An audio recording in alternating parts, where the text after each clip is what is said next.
의석을 정돈해 주시기 바랍니다. 회의가 좀 늦어져서 대단히 미안합니다.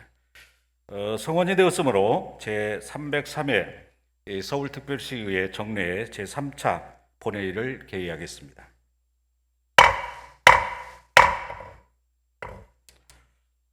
의사 일정에 들어가기에 앞서 오늘 회의 중 이서가시는 관계 공무원에 대하여 말씀드리도록 하겠습니다.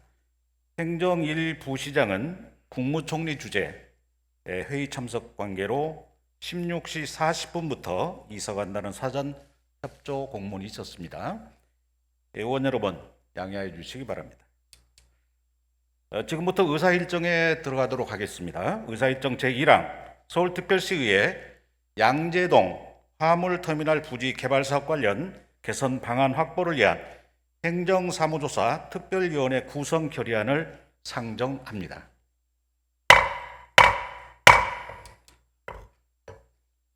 운영위원회의 제안 설명은 원활한 회의 진행을 위하여 전자의 모니터에 제공된 내용으로 대신하겠습니다. 그러면 의사일정 제1항 서울특별시의 양재동 화물터미널 부지 개발 사업 관련 개선 방안 확보를 위한 행정사무조사 특별위원회 구성 결의안을 의결하고자 하는데 의원 여러분 이의 없으십니까? 이의가 없으시다므로 의사일정 제1항은 가결되었음을 선포합니다. 다음은 의사일정 제2항부터 4항까지 위원 선임의 건 3건을 일괄 상정합니다. 특별위원회 위원은 서울특별시의 기본조례 제41조에 따라 본회의에서 선임하고 있습니다. 따라서 해당 특별위원회 위원을 전자회의 모니터상에 제공해드린 명단과 같이 선임하고자 합니다. 그러면 의사일정 제2항 일자리 대책 특별위원회 위원 선임의 건을 의결하고자 하는데 위원 여러분 이의 없으십니까? 이의가 없으므로 의사일정 제2항은 가결되었음을 선포합니다. 다음은 의사일정 제3항 서울특별시의 위드 코로나 대응 및 일상 회복을 위한 특별위원회 위원 선임의 건을 의결하고자 하는데 위원 여러분 이의 없습니까?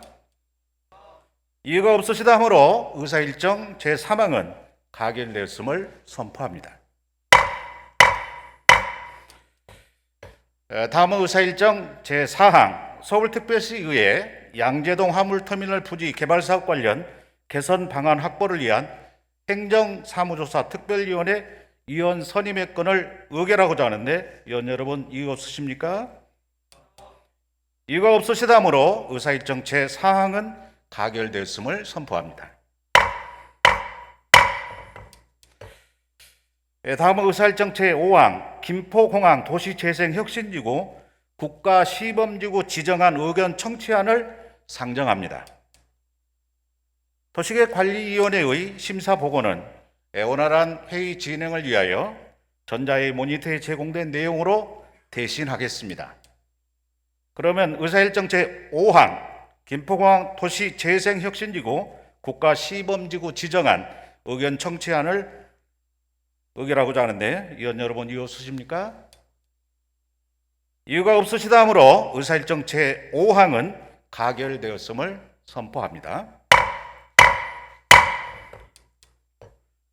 다음은 의사일정 제6항 서울시정 및 교육행정에 관한 질문의 건을 상정합니다. 질문에 앞서 진행 방법 등에 대하여 간략히 안내 말씀드리도록 하겠습니다. 오늘은 9분 의원님의 질문이 있겠습니다. 오전에 3분 의원님의 질문을 마치고 정회한 후 오후에 6분 의원님의 질문을 진행하겠습니다. 질문하시는 의원님께서는 서울특별시의회 기본조례 제50조에 따라 규정된 질문 시간을 지켜주시기 바라며 특히 질문 시간이 경과하면 마이크가 자동으로 꺼지게 되므로 이 점에 유의해 주시기 바랍니다. 아울러 집행부에서는 충실한 답변이 될 수 있도록 최선을 다해 주실 것을 당부드립니다.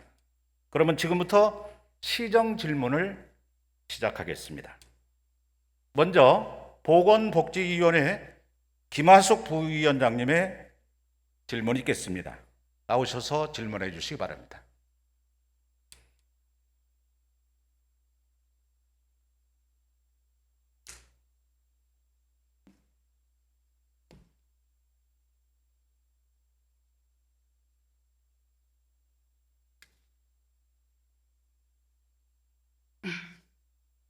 존경하는 천만 시민 여러분, 김기덕 부의장님, 그리고 선배 동료의원 여러분, 오세훈 시장님과 조희연 교육감님을 비롯한 관계 공무원 여러분, 더불어민주당 비례대표 출신으로 보건복지위원회 부위원장으로 의정활동하고 있는 김화숙 의원입니다. 본 의원이 오늘 이 자리에 선 이유는 지난 302회 임시회에서 서울시 행정 전반에 관한 질문을 2차로 하기 위해서입니다. 시장님 답변서로 좀 나와주시기 바랍니다.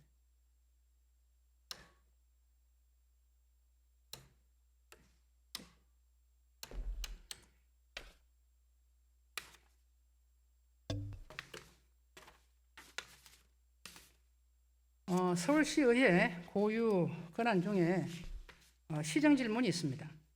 본 의원이 생각하는 시정 질문의 주요 기능을 먼저 설명드리겠습니다. 첫째, 공론화 기능입니다. 또 다른 의미에서는 통합의 기능이라고도 할 수 있습니다. 복지 사각지대의 주요 발생 원인 중에 하나는 각 부서 간에 원활하지 못한 업무 협력과 공백이 발생하기 때문입니다. 시장님께서도 이 부분을 인지해 주셨으면 좋겠습니다. 어떻게 생각하십니까? 원활한 시정을 위해서 시정 질문에서 나온 사항은 저희들이 아주 깊이 있게 고민하고 반영하고 있습니다. 두 번째, 제안의 기능입니다. 지적을 하기 위한 지적보다는 대안을 제시하고 꼭 서울시가 발전에 도움이 될 만한 의견을 제안하는 기능입니다. 셋째, 개선의 기능입니다. 시정 질문 이후에 후속 조치를 지평부로부터 정해진 시간 내에 보고받게 되어 있습니다. 본 의원은 어떤 문제를 발견하면 해결될 때까지 끝까지 확인하면서 의정 활동을 하고 있습니다. 지난 시간에 이어 지하철 역사 및 지하보도 내 유효 공간 활용 방안입니다. 움직이는 시립미술관, 즉 저예산입니다. 본 의원이 발달장애인 사생대회와 우리 보육원 아이들이 그린 그림들을 보면서 예술 감각이 뛰어나고 작품성이 뛰어난 소질과 재능이 있는 꿈나무들이 많다고 평소 생각해 왔습니다. 그와 더불어 가능성 있는 청년 또는 신진 작가들이 다수 있다는 것도 알고 있습니다. 그런데 현실은 작품, 수상, 출품, 다시 집으로 돌아가면 끝입니다. 서울교통공사가 적자가 많이 발생하고 있는 현상을 살펴보면 무리한 예산 투입보다는 비어있는 공간이 계약될 때까지만이라도 일부 몇 군데라도 기회의 공간으로 제공해 주시면 좋겠다는 말씀을 지난번에도 드렸습니다. 비어있는 공간도 활용하고 작품이 뛰어나다는 소문이 나면은 지하철을 이용해서 찾아오는 발길도 이어지리라고 저는 생각합니다. 여기서 또한 훌륭한 작가도 탄생할 수 있고 기회의 장을 만들어 주실 수 있는 기회도 있다고 저는 말씀드리고 싶은데 시장님 의견은 어떠십니까? 활용할 수 있는 공간들을 최대한 활용한다는 것은 매우 의미 있는 제안이라고 생각을 하고요. 계속해서 그렇게 활용할 수 있는 공간들을 찾아보도록 하겠습니다. 지난번에도 제가 몇 가지 제안을 드렸는데 별로 실적이 없습니다. 실제로. 의원님 그렇습니다. 물론 예산이 투입되겠죠. 예산 문제도 있지만 이게 여백의 미라는 것도 있는 거거든요. 공간이 비었다고 해서 다 채워놓는 게 시민들에게 다 활용할 수는 없죠. 그렇죠. 그래서 그걸 언제 경험을 했느냐 하면 10년 전에 처음에 서울 시내 전체 지하철역에 시가 내걸릴 때 시가 흐르는 서울 프로젝트를 하면서 지하철 공간에 그 스크린 도어나 또 벽면에 시를 많이 내건 적이 있습니다. 그게 참 시민들께서 좋아하시고 반응이 좋았는데요. 또 어떤 시민분들은 너무 많다. 지적도 있겠죠. 비어 있는 게 좀 필요한 공간도 있다. 이런 의견들도 있는 거거든요. 조금 시간적인 여유를 주시면 그런 그 전문가들의 의견을 좀 반영을 해서 어느 위치에 이 비어 있는 공간에 어떤 예술 작품을 넣는 것이 가장 시민들께 호응을 받을 수 있는지 예. 연구를 한번 해보겠습니다. 예, 좋은 방향으로 검토하시기를 부탁을 드립니다. 예. 다음 본의원이 현장 방문이 없을 때는 주로 지하철로 출퇴근을 합니다. 지하철 2호선 내부에 보면 경로석과 임산부석이 있습니다. 근데 보면 다른 화면에는 다 광고판이 있는데 특히 이제 노인석하고 임산부 자리는 텅 비어 있습니다. 그것 한번 생각해 보시기 바랍니다. 다음 서울시에는 25개 자치구에 현재 65세 이상 158만 어르신들이 치매 검사를 받을 수 있는 치매 안심센터가 운영되고 있습니다. 연간 총 예산은 240억 원 규모입니다. 그런데 2010년 직전 이래 검진 인원은 57만 명이고 미검진 인원이 100만 명입니다. 3분의 2가 미검진이죠. 물론 자치구 간의 편차도 큽니다. 본의원이 늘 말하죠. 치료보다 예방이 낫다는 말씀을 늘 드립니다. 유료 광고가 유치될 때까지라도 홍보될 수 있도록 제안을 드립니다. 예. 임산, 출산, 육아에 관한 정보를 한눈에 볼 수 있는 자료를 찾아보기 힘들다는 요청이 있어서 본 의원이 2021년도 상반기 서울시 맞춤형 복지상황지도에도 제작한 사실이 있습니다. 저출산이 화두가 된 지 이미 오래입니다. 유료 광고가 유치될 때까지만이라도 임산부와 관련된 정보를 수도 있으면 좋겠다는 제안을 드립니다. 시장님 생각은 어떠신지 답변해 주세요. 예, 좋은 제안이십니다. 충분히 검토해 볼 가치가 있다고 네. 생각하고요. 예, 적극 검토하겠습니다. 다음 지금부터는 서울시 행정에 드러나는 구조적인 결함에 대해서 질문을 하겠습니다. 화면에 드러나는 센터나 기구들이 주요 임무 및 기능은 양질의 일자리를 창출하는 것이 본의원의 판단입니다. 그러나 현실은 어떻습니까? 자꾸 쪼개고 세분화한다고 해서 투자 대비 성과가 잘 드러나고 있다고 판단하십니까? 수많은 센터와 재단들이 기본 임무에 충실하기보다는 센터를 유지하기 위한 센터를 운영하고 있습니다. 간단히 말씀드리면 옥상옥입니다. 기본 임무를 망각하고 자기들만의 관리와 기득권 유지에 급급하고 있는 실장입니다. 실장님은 여기에 대해서 어떻게 생각하세요? 시장님. 예, 뭐 지금 말씀하신 대로 지나치게 복잡다기하게 그때그때 필요에 따라서 여러 가지 행정 서비스 체계가 마련이 되다 보니까 통일적이지 않고 그리고 입체적이고 효율적으로 서비스가 제공되지 못하는 측면이 있어서 사실은 그런 여러 가지 복지 서비스를 비롯해서 행정 체계를 좀 시스템화하는 일목요연하게 접근해서 쓰실 수 있는 시민들이 편리하게 쓰실 수 있도록 정리하는 작업을 지금 일부 시작을 했습니다. 이번 예산에도 그 부분이 일부 반영이 되기 시작했고요. 그렇게 굉장히 복잡하게 나뉘어 있으면 이용하시는 분들조차도 헷갈려서 어디로 접근하는 게 가장 효율적일지 모르는 일이 발생할 수 있다고 생각을 합니다. 반드시 한번 바로잡겠습니다. 이거 통폐합하셔가지고 효율성 있게 운영하셔야 됩니다. 네. 제가 아까도 말씀드린 것처럼 자기들만의 그냥 기득권 유지예요. 끝없는 센터와 끝없는 재단, 끝없는 쉼터. 이거 시민들이 헷갈려서 그냥 이용 못합니다. 의원님 지금 가지고 계시는 문제 인식을 저도 똑같이 가지고 있고요. 네. 복지 시스템이 많을수록 좋다는 어떤 잘못된 신화 때문에 복지 시스템을 복지 공무원들조차도 스스로도 다 알아서 챙기지 못할 정도로 지금 굉장히 복잡해져 있거든요. 그러니까 복지 업무에 근무하는 그 종사자 공무원들이 그냥 나태해요. 예. 나태하다니까요. 제가 수없이 현장 방문을 해보는데 정말 실망입니다, 실장님. 시장님, 자꾸 실장님이라 그러네. 죄송합니다. 나태하다기보다도 일이라는 게 그동안에 이렇게 시간이 흐르면서 잘 정리되지 않은 상태로 주어졌기 때문에 그리고 실무자들이 너무 자주 인사이동, 길면 1년, 짧으면 6개월. 업무 파악이 안 됩니다, 시장님. 제가 지금 복지위원회 3년째 근무하고 있는데 보건복지원에 저보다도 더 파악이 안 되고 현장을 안 가요. 책상에 앉아서 하니까 일이 안 됩니다, 이게 지금. 그래서 지금 저런 복지 서비스들도 그렇지만 네. 취약계층들, 저소득층에게 주어지는 각종 복지 혜택도 저 정도로 복잡합니다. 그러니까 본인이 그 세부적인 내용을 다 알고 다 인지를 못해서 어디로 가야 될지 본인이 모르고 있습니다. 본인이. 그렇습니다. 예. 그래서 실험하는 게 안심소득 실험입니다. 그게 안심소득 실험입니까? 그렇습니다. 아, 이게 그거하고 대입시키면 안 되죠, 시장님. 아닙니다. 그렇지 않습니다. 결국은 어떤 혜택을 받을 거냐가 중요한데 그 혜택들이 여러 가지로 수십 개로 나눠져 있는 걸 그걸 그런 식으로 몰고 가시면 시장님 곤란합니다. 뭐 아마 마땅치 않은 답변이 될지 모르겠는데 네. 이 문제보다도 더욱 본질적인 게 여러 가지로 나눠져 있는 복지 혜택을 하나로 나누어서 합쳐서 복잡하지 않게 그분들에게 복지 혜택을 드림으로써 하나하나 신청해서 받는 것보다 실장님, 좋은 방향으로 통폐합을 하십시오. 좋은 방향으로. 네, 알겠습니다. 그걸 그런 식으로 해석하시면요. 정말 곤란합니다, 시장님. 나중에 제가 한번 거기에 대해서 문제를 또 제기할 겁니다. 나중에 한번 예. 조용히 들여다보십시오. 다 예. 연결이 돼 있는 문제. 예, 예. 다음. 보시는 화면은 서울시 일자리 포털 홈페이지입니다. 일자리 뉴스를 보시면 2020년에 단 한 건이 올라와 있습니다. 단 한 건.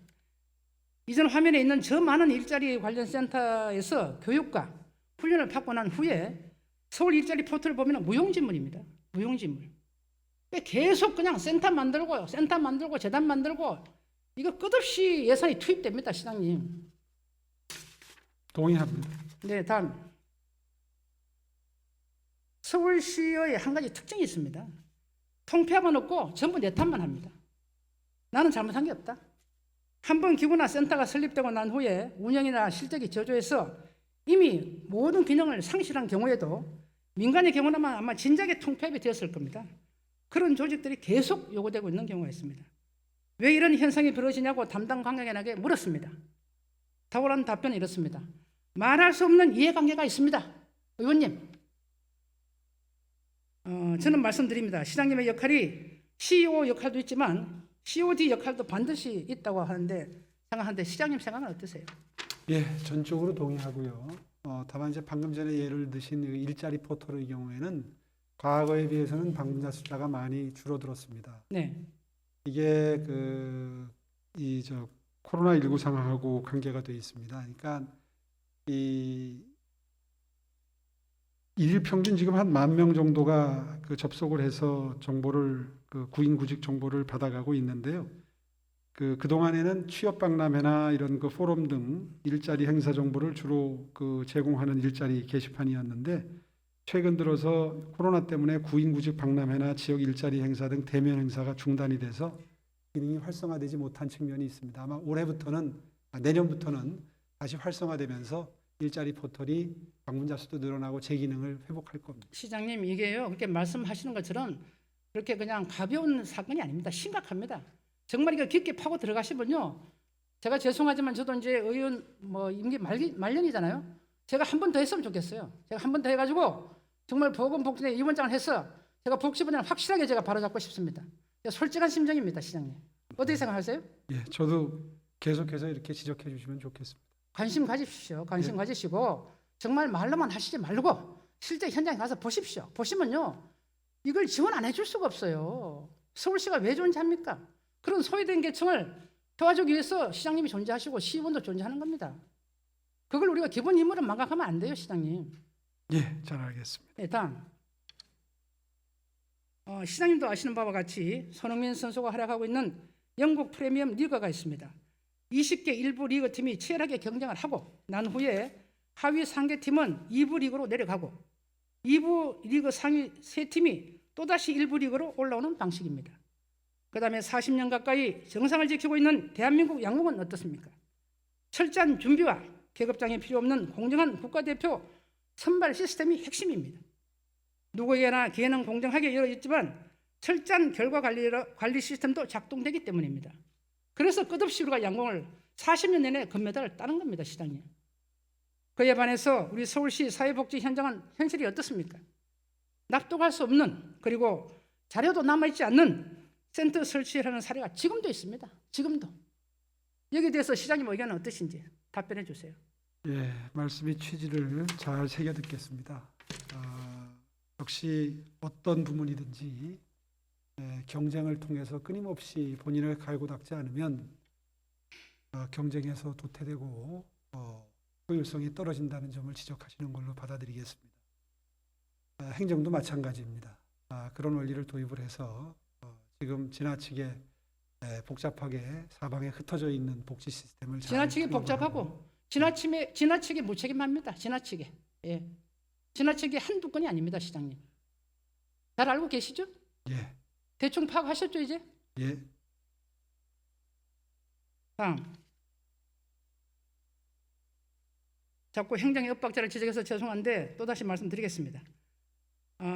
2021년 서울시 맞춤형 복지상황제도 상반기 편에 따르면 2월 28일 기준 노숙인 인구수는 거리 노숙인, 시설 노숙인, 쪽방 주민을 포함해서 총 6,769명입니다.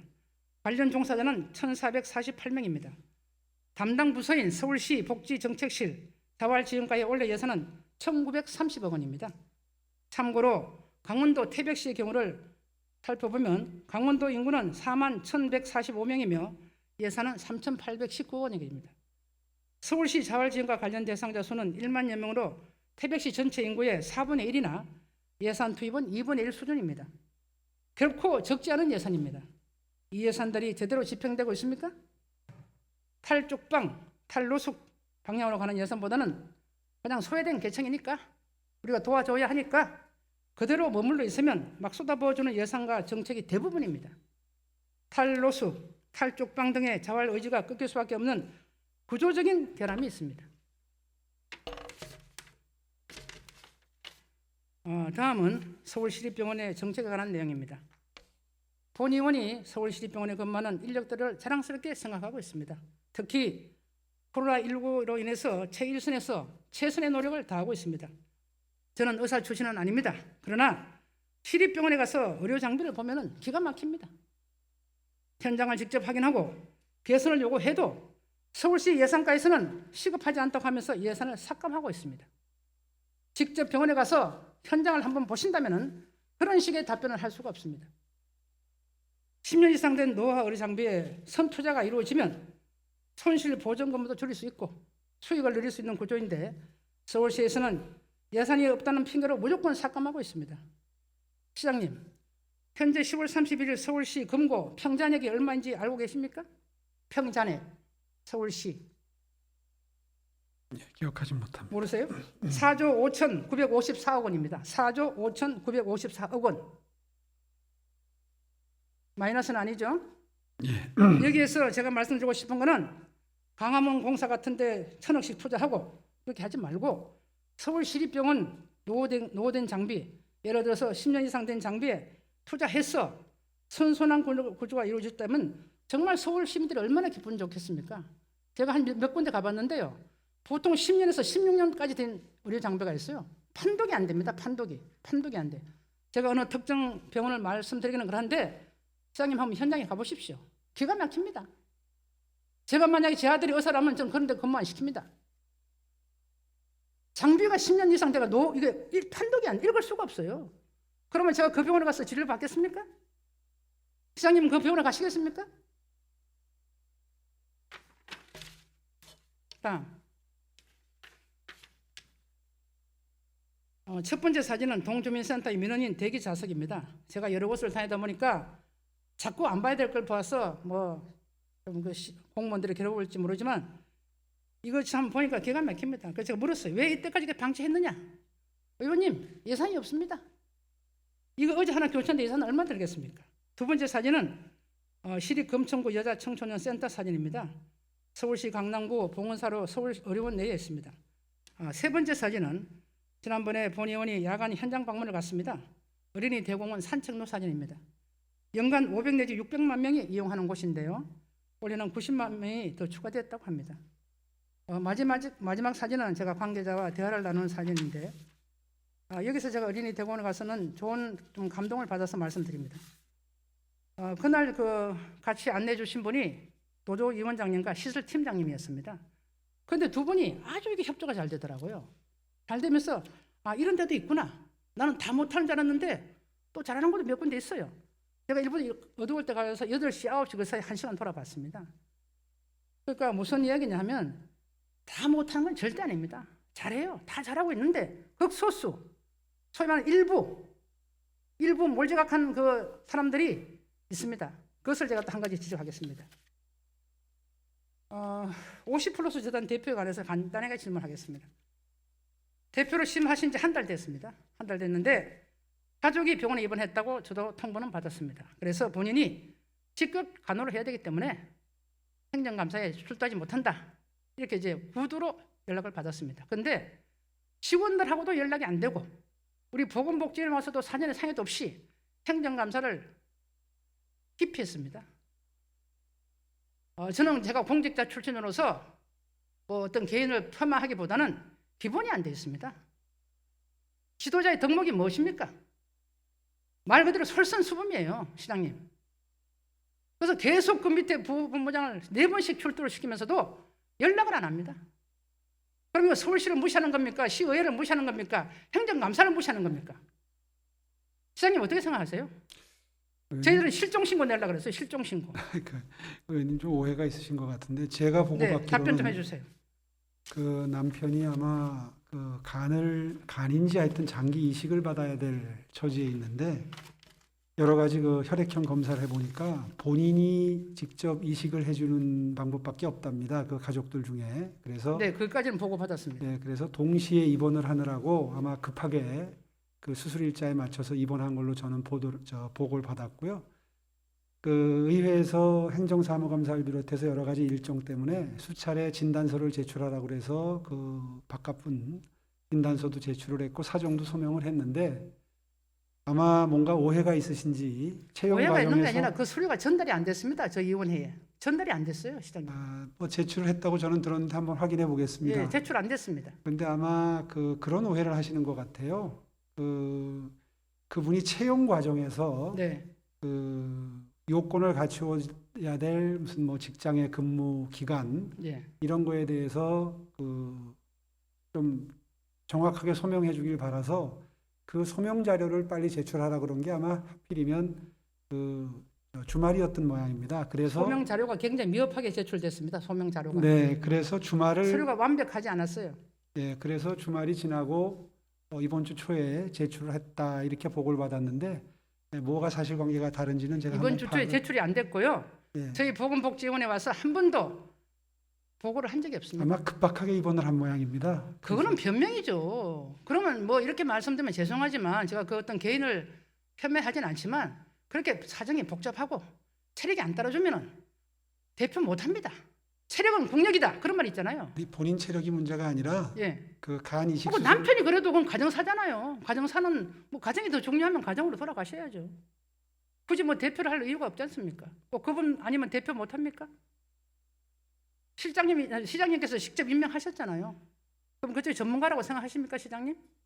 글쎄 그러면 어떻게 취임 초에 가정에 그렇게 우환이 생겨서 그것도 아마 굉장히 급박하게 수술 일자가 잡힌 모양입니다. 취임한 지 한 달밖에 안 됐어요. 한 달밖에 안 됐는데 휴가를 7일 쓰고 7일 쓰고 15일 계속 휴가를 쓰면서 이렇게 하는 게 어디 있습니까? 저는요 정말 70년 공직자 생활하면서 그런 일을 본 적이 없습니다, 시장님. 어떻게 생각하세요? 정확하게 경위를 좀 파악을 해보겠습니다. 이거는요 대표로서의 자격도 없고 지도자로서의 덕목도 없습니다. 저는 그렇게 판단합니다, 시장님. 뭐 답변하실 말씀 있으세요? 글쎄 그 뭐 상황이 어느 정도 다급한 상황이었는지는 추후에 다 입증이 되겠죠. 그러면 그 대표자가 한 달씩 그다음에 보름씩 비어 있으면 그 직원들이 얼마나 고달프겠습니까? 직원들이 벌써 한 달이 대표자 됐네요. 한 명 잘못 만나가 직원들이 고달픈 거예요. 끝없이 행정감사장이 3번, 4번씩 불려 나오고, 그게 말이 됩니까, 시장님? 그게 지난주에 있었던 일 아닌가요? 네, 그렇죠. 한 달씩 된 것 같지는 않은데요. 아니 대표가 취임한 지가 한 달 됐다고요, 한 달. 네. 그런데 그동안 이런 사연이 있었다는 걸 시장님은 아시잖아요. 왜 아시면서 모르는 척하세요? 하여튼 잘 모르고요. 파악해 보겠습니다. 그래서 처신에 문제가 있다면 파악해 보세요. 파악해 거기에 보시고 응분의 조치를 그분 취하도록 외에 하겠습니다. 재단 이사 대표할 사람이 없는지를 모르겠는데 좋은 사람이 있으면 다른 사람을 또 저거 하셔도 돼요. 왜냐하면 이게 조직이라는 것이 대표가 잘해 돌아가는 거 아닙니까? 군대 말하면 지휘관이고 밖에서는 지도자고 사장이고 회장이고 대표이사인데 대표이사가 계속 자리 비우는데 그 밑에 직원들이 열심히 근무할 필요가 없잖아요. 대표가 저렇게 하는데 나도 적당히 하자, 놀자. 뭐 봉급은 나오는 거고 시간은 가는 거고 그렇지 않습니까? 근데 이 사안은 그 정도 사안은 아닌 것 같습니다. 한번 제가 파악해 그 보겠습니다. 시장님 생각이시고요. 저희들은 심각하게 받아들이고 있습니다, 시장님. 빠른 시간에 파악하셔가지고 무슨 조치를 하십시오. 잘 알겠습니다. 예, 이상입니다. 시장님 들어가셔도 좋습니다.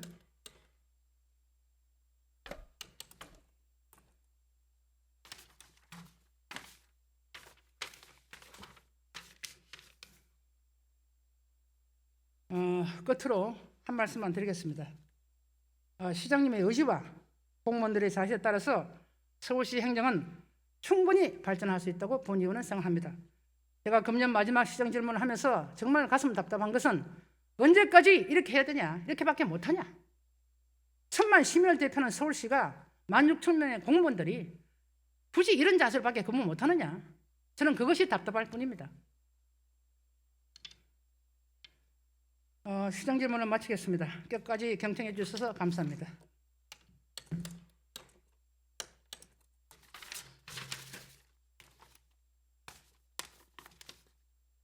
홍성.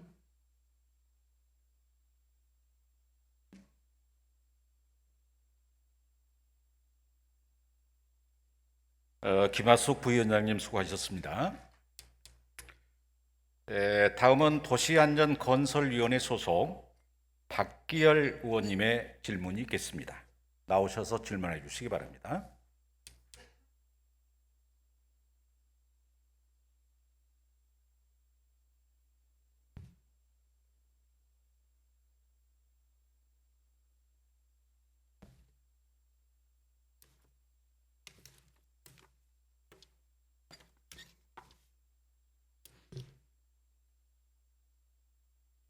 일단 시장님하고 눈을 먼저 맞추겠습니다.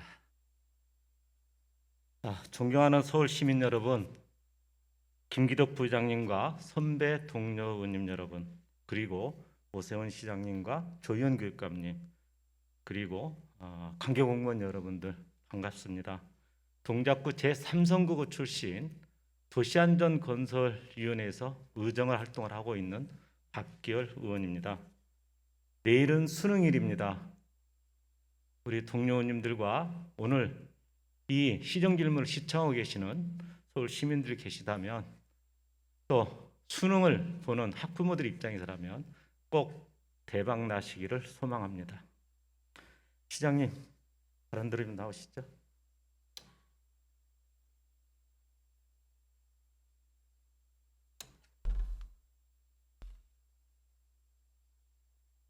우리 오세훈 시장님, 지금 삼선의 시장님이시죠? 예. 몰라서 여쭙는 건 아니고, 알면서 그동안의 시장님이 제 33대 서울시장을 하셨고 34대 시장님을 하셨고 중간에 사태가 있어서 지금이 38대인가요? 예. 그런 것 같아요. 자료를 보니까. 근데 이제 본의원하고 우리 시장님하고 의정 활동하고 시장으로서 재직할 때 보면 8대 때, 의회로 보면 8대 때 같이 했었어요. 아마 그때는 본의원이 시장님을 상대로 시정 질문을 안 해서 그렇게 특별하게 뭐 이런 단상에서 뭐 언쟁을 했거나 아니면 얼굴을 붉히거나 뭐 이런 건 없었다고 생각하는데, 우리 시장님 그동안에 재직하면서 시장님의 본인이 생각하실 때 내가 이런 것은 시민들로부터 잘했다 이런 평가를 할 수 있는 업적이 있어요. 본 의원이 판단해도 이런 것을 쓰면 간단하게 몇 가지만 한번 말씀해 보시죠. 예, 쑥스러우신가요? 예. 글쎄요, 뭐 한 가지 단위 사업이나 프로젝트를 말씀드린다기보다도 10년 전에 한 5년 근무할 때 참 시 직원들과 열정적으로 일할 수 있는 분위기를 만들었었다는 걸 저는 가장 큰 자랑으로 생각합니다. 그때는 공무원들이 스스로 일할 걸 찾아서 시장님 저 이 일 한번 해보겠습니다. 저희 부서에서 이거 한번 하도록 도와주십시오. 이런 분위기였습니다. 네. 그런데 지난 10년 동안 좀 그런 분위기가 많이 퇴색이 되고 공무원들의 어떤 그런 열정이 새로운 일에 대한 열정이 많이 줄어들었다는 것, 그것이 좀 이번에 들어와서 가슴이 아픈 부분입니다. 앞으로 좀 더 열심히 해서 서울시 조직이 어떻게 하면 시민 여러분들의 행복 지수를 끌어올릴 수 있을까? 삶의 질을 끌어올리기 위해서 무슨 일을 더 해야 될까? 내가 속한 부서가 무슨 일을 하는 것이 바람직할까? 하는 것을 보다 적극적이고 능동적으로 고민하는 조직을 만드는 것, 그것이 제가 가장 절실하게 느끼고 있는 현재 제 책무라고 생각을 합니다. 네. 지금 말씀을 기회를 드렸더니 굉장히 시간을 길게 쓰시면 제가 답변할 이제 질문할 시간이 많이 줄어든다는 거 참고로 좀 해주시고요. 저 사진이 무슨 사진인지는 아시죠? 네, 잘 알고 있습니다. 네. 주 질문 요지가 지금 저 사진일 건데요. 시장님께서 전임 시장님의 하신 일 중에서 감사와 조사를 지시했어요. 그래서 감사 중인 것도 있고 결과가 나온 것도 있고. 네. 예. 이 조사와 감사를 왜 하셨을까요? 우문현답을 해주시기 바라겠습니다. 예, 뭐 경우에 따라 다 다르겠지만 지금 의원님 관심을 가지고 계시는 저 백년다리 그리고 그 노들섬의 경우에는 사실은 제가 굉장히 기대감을 가지고 지난 10년 동안 지켜봤던 공간입니다. 그런데 불행하게도 제 기대에 미치지 못하는 변화가 최근 몇 년간 있었습니다. 사실 한 7, 8월경이었나요? 8월 달로 기억이 되는데 제가 저 현장을 좀 방문했었습니다. 노들섬을 바꿔놨다고 하길래 어떻게 바꿔놨는지 어떤 용도로 쓰이는지 확인을 하러 갔었는데 사실 굉장히 마음이 아팠습니다. 예. 짧게. 그래서 이 공간을 앞으로 어떻게 좀 바꿔서 활용도를 높이고 싶은데 불행하게도 2, 3년 전에 새로운 건축물이 들어섰기 때문에 새롭게 투자를 한다거나 변화를 모색하는 게 또 잘못하다 보면 전임 시장 지우기다 뭐 이런 오해를 받을 수 있을 것 같아서 그냥 그 자리에서 거기서 근무하시는 분들 격려만 해드리고 돌아온 기억이 있는데요. 그 자리에 우연하게도 그 자리에 방문한 이후에 거기에 감사가 들어갔습니다.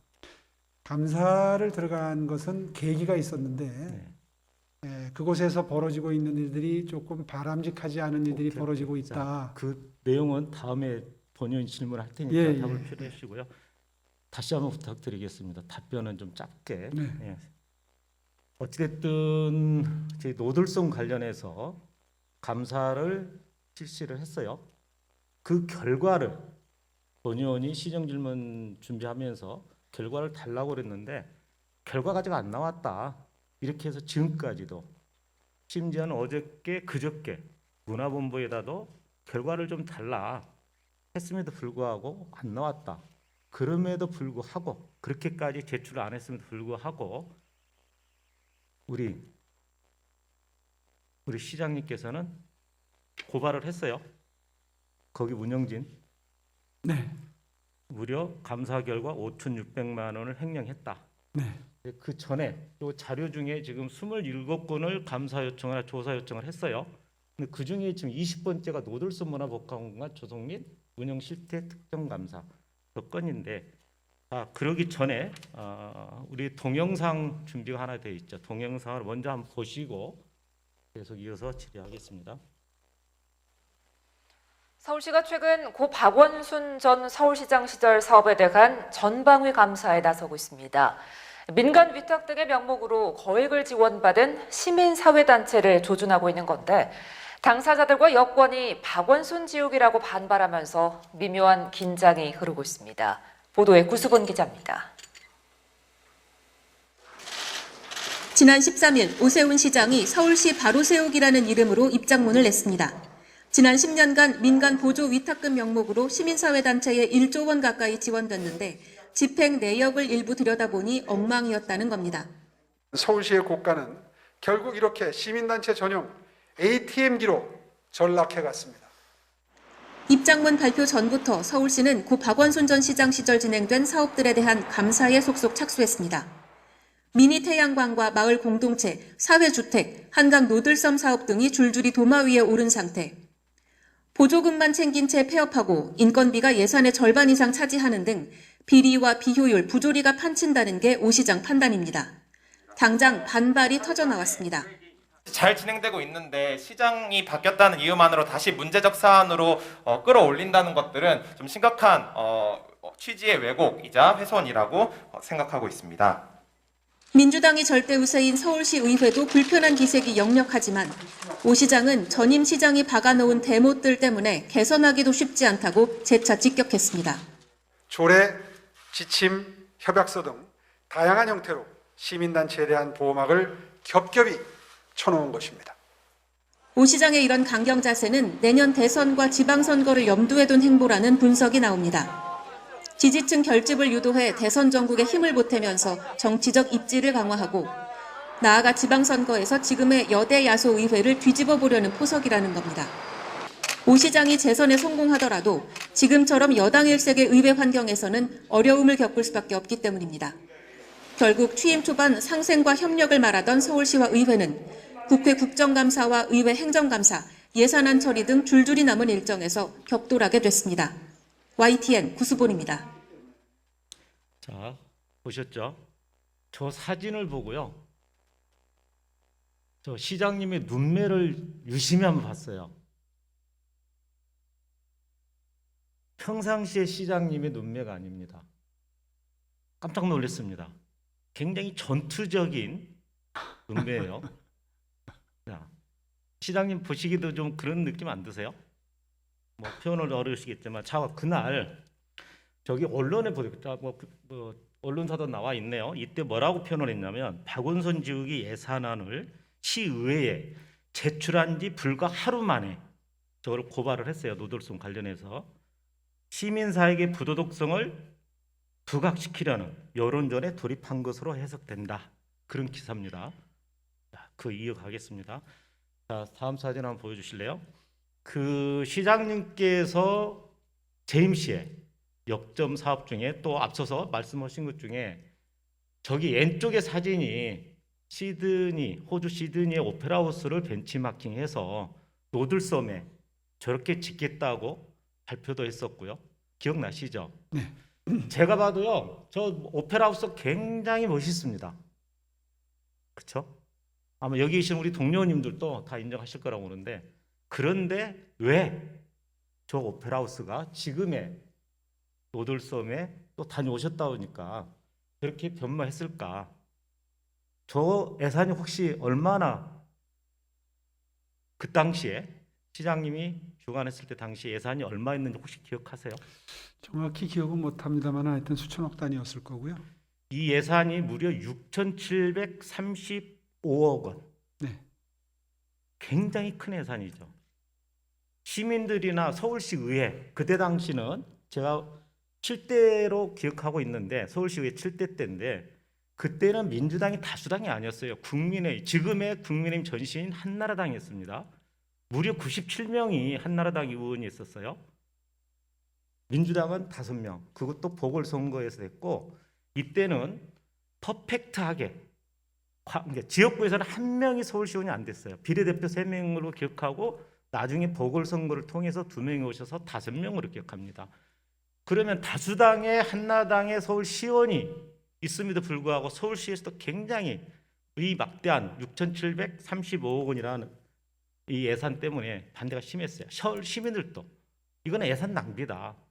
이렇게 해서 사실상의 유야무야, 그리고 시장님이 사퇴하고 다른 박원순 시장이 오시면서 저 사업이 저렇게 제가 봐도 좀 왜소하다는 느낌은 들어요. 현재 노들섬이. 자, 이거와 관련해서 왜 이렇게 노들섬이 작게 됐느냐는 저는 따지지 않겠습니다. 그리고 오페라하우스, 오세훈 시장이 재임 시절에 저 오페라하우스를 추진했다가 저렇게 됐는지 과정은 제가 여기서 따지지 않고 다 아실 거고 본 의원도 아니까. 자, 그와 관련해서 다음 사진 넘겨주세요. 이게 어떤 사연인지 아시겠어요? 네. 미국의 브루클린 브릿지입니다. 혹시 가보신 적 있습니까? 글쎄 잘 기억이 나지 않습니다. 예, 뭐 기억이 없으시면 안 가신 거고요. 이 브루클린 브릿지는 사실상 맨하탄하고 브루클린 지역을 연결해서 브루클린 지역이 굉장히 낙후되어 있던 지역인데 이 다리로 하나 연결함으로 인해서 이 맨하탄에 오신 분들이 이 다리를 걸어서 차로도 다니지만 걸어서 많이 다녔어요. 브루클린 지역이. 네. 그래서 브루클린 지역이 굉장히 융성화됐습니다. 그것을 벤치마킹한 게 백년다리거든. 그죠? 아시겠죠? 자, 근데 우리 오세훈 시장님이 재선이 되면서 그죠? 국가 상징거리 아마 과거의 기억으로 돌아가실 겁니다. 국가 상징거리. 제가 국가 상징거리가 도대체 뭘까? 자료를 조사하니까요. 엄청난 자료가 돼 있어요. 뭐 이거 다 뭐 일일이 소개 안 해도 시장님 아실 거니까 그렇게 보고. 자, 국가 상징거리는 사진도 나오네요. 국가 상징거리는 이명박 대통령 시절, 오세훈 시장 재임 시절, 이게 이제 그러니까 광화문에서 용산까지 거쳐서 노들섬까지 이게 국가 상징거리를 발표를 합니다. 건국 60주년인가요? 네, 건국 60주년 때 대통령께서 이명박 대통령께서 발표를 해요. 네. 그럼에도 불구하고 어찌 됐든 근데 자 다음 사진 넘겨줘 보세요. 자, 그 뒤에 박원순 시장께서 백년다리를 아까 미국 브루클린 브릿지를 벤치마킹해서 설치합니다. 설치하려고 준비해요. 우리 뒤에 아마 우리 한재현 우리 안전총괄실장님 계시지만 이게 사업이 그냥 뚝딱 떨어지는 것이 아니라 국제 현상 공모를 거치고 그다음에 뭐 의회에서도 반대도 하신 의원님들도 계시고 그다음에 또 이것도 불안하니까 그렇다면 공론화를 거쳐서 시민들한테 충분히 설명하고 해서 시민들 의견을 묻자 이렇게 했는데 시민들이 약 80% 이상이 찬성을 해요. 다 보고 받으셨죠? 80%나 되나요? 시민들이 의회가 아니라 서울 시민들이 80%가 백년다리 필요성에 대해서 찬성을 합니다. 그래서 처음에는 도시재생실에서 주관이 하다가 이게 그러니까 교량안전과는 안전총괄실이 있어요. 그래서 그럼 안전총괄실을 이관해서 하자 해가지고 안전총괄실에서 준비를 철저히 했었어요. 그런데 시장님이 오세훈 시장님이 보궐선거에 오시고 나서 이거를 중단을 시킵니다. 중단시키는 게 물론 영구 용역 국가 상징거리를 가지고 영구 용역해서 하자 충분히 이해합니다. 왜? 그 백년다리를 좀 더 안전하게 하자. 또 광화문에서 용산 거쳐서 노들섬에서 한강대교까지.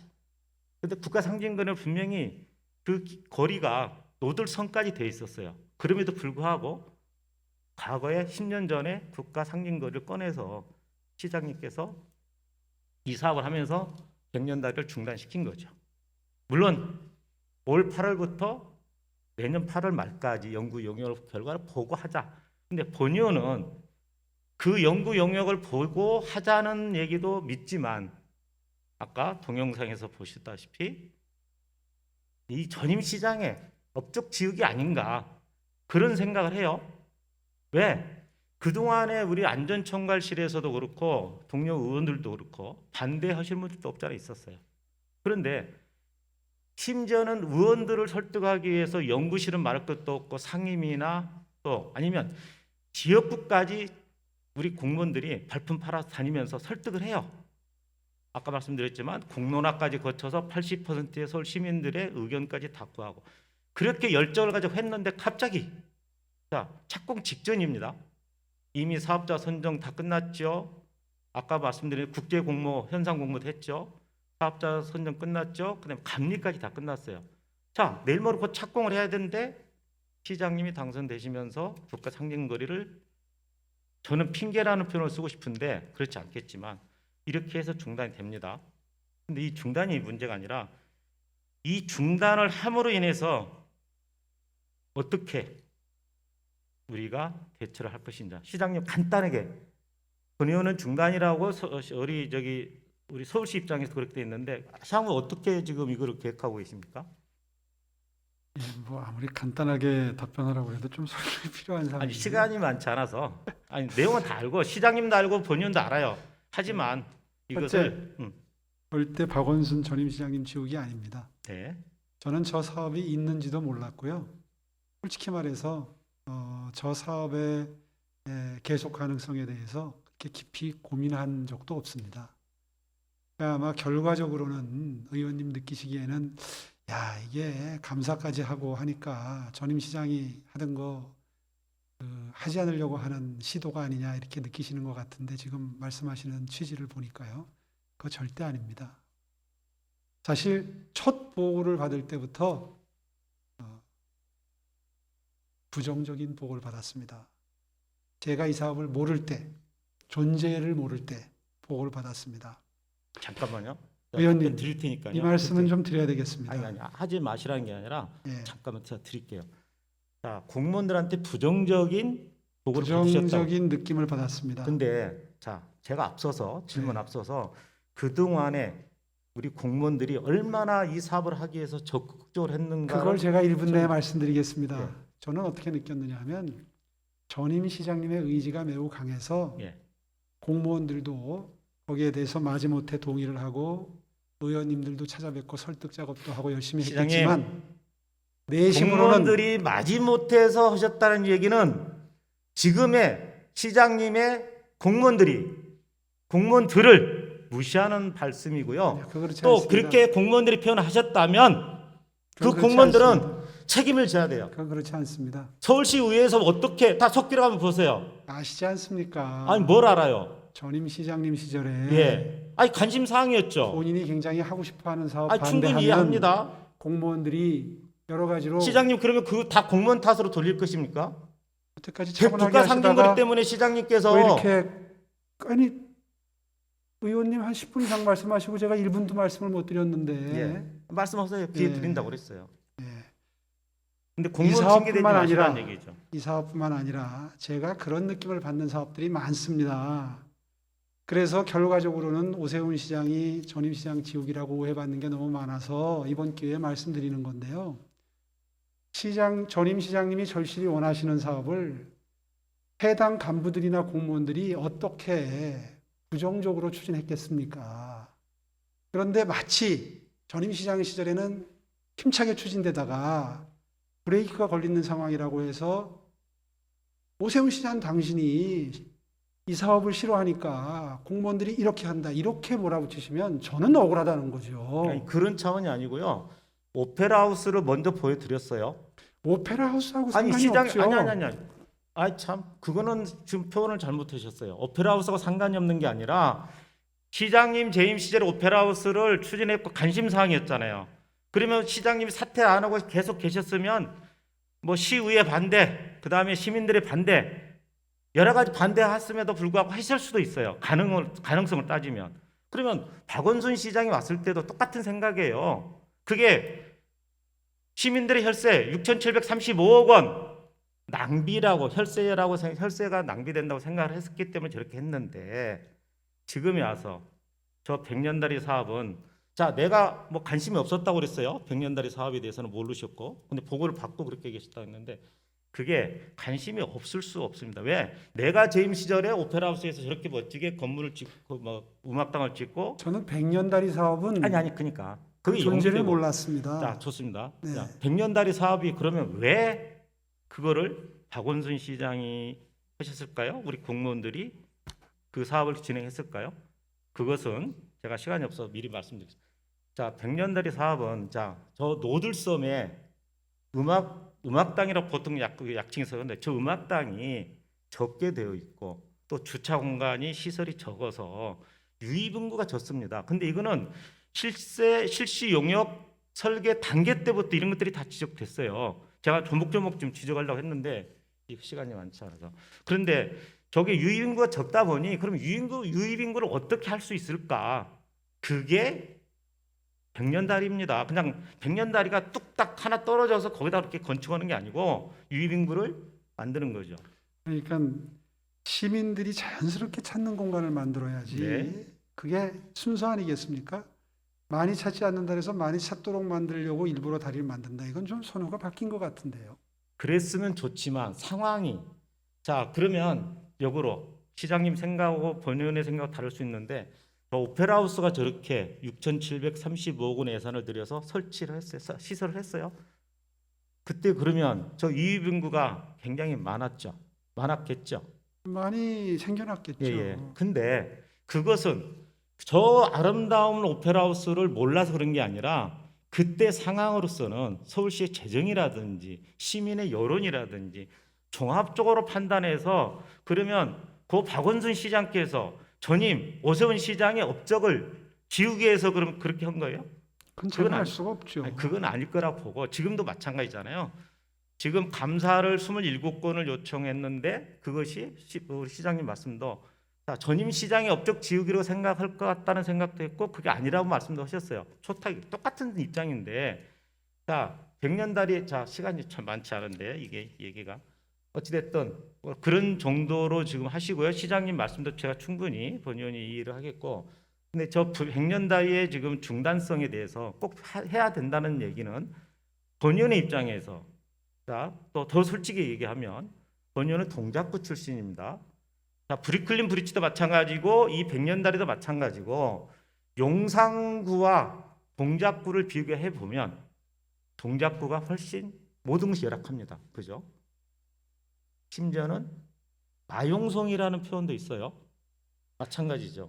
그래서 저 100년다리가 필요하다. 이런 개념에서 본 의원도 굉장히 열심히 또 공무원들이 와서 설득 뭐 저는 뭐 처음부터 설득 뭐 반대는 안 했지만 얘기를 해도 공감을 가지고 적극 지원을 했고요. 자, 그런데 자, 저기를 한번 보겠습니다. 여러 가지 세 가지 그 이유로 크게 이래서 안 되고 저래서 안 되고 그래서 안 되고 이 세 가지 종류 크게 이렇게 돼 있어요. 그러면 저는 공무원들 아까 우리 시장님께서도 공무원들이 마지못해서 어쩔 수 없이 했던 것 같다 뭐 이렇게 말씀을 하셨는데 저는 그런 인상을 받았습니다. 아니 그러니까 그런 인상을 왜 줬는지 왜 받았는지 대해서는 제가 이 자리에서 공무원들을 탓하거나 시장님 입장에서 왜 그렇게 할 수밖에 없었는지 공무원들을 탓하지 않겠습니다. 근데 시장님께서는 그것을 그러니까 자 박원순 이거 고 박원순 시장님 때는 공무원들이 죽기 살기 이유 불문하고 허락했다가 시장님이 밖에서 오니까 시장님 입맛에 맞게 그때는 제 입맛에 맞춘 게 아니라니까요. 아니 예. 그러니까 이게 국가 상징거리 때문에 그를 관계 때문에 지금 연구 용역을 줘서 지금 보류된 거잖아요. 국가 상징거리를 전임 시장이 한 거 아니잖아요.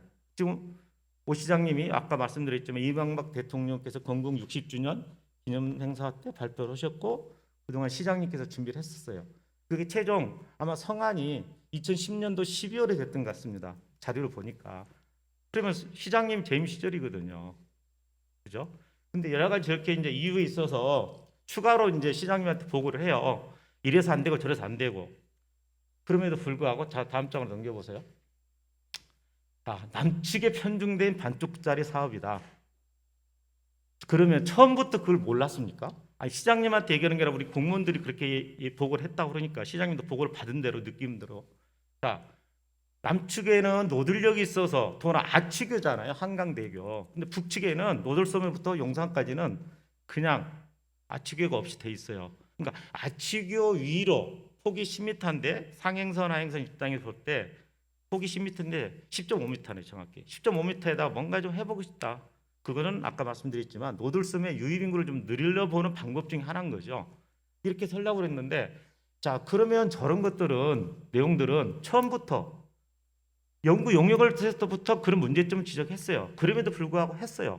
근데 지금에 와서는 그게 아니다. 이렇게 하는 것이 문제가 있다고 본의원은 얘기를 하는 것이고요. 다음 사진 한번 보여주세요. 자 저렇게 해서 자 접근성이 30%이고 흡인력이 58%일 때 추정 이용객 수가 79만 9천 명으로 돼 있어요.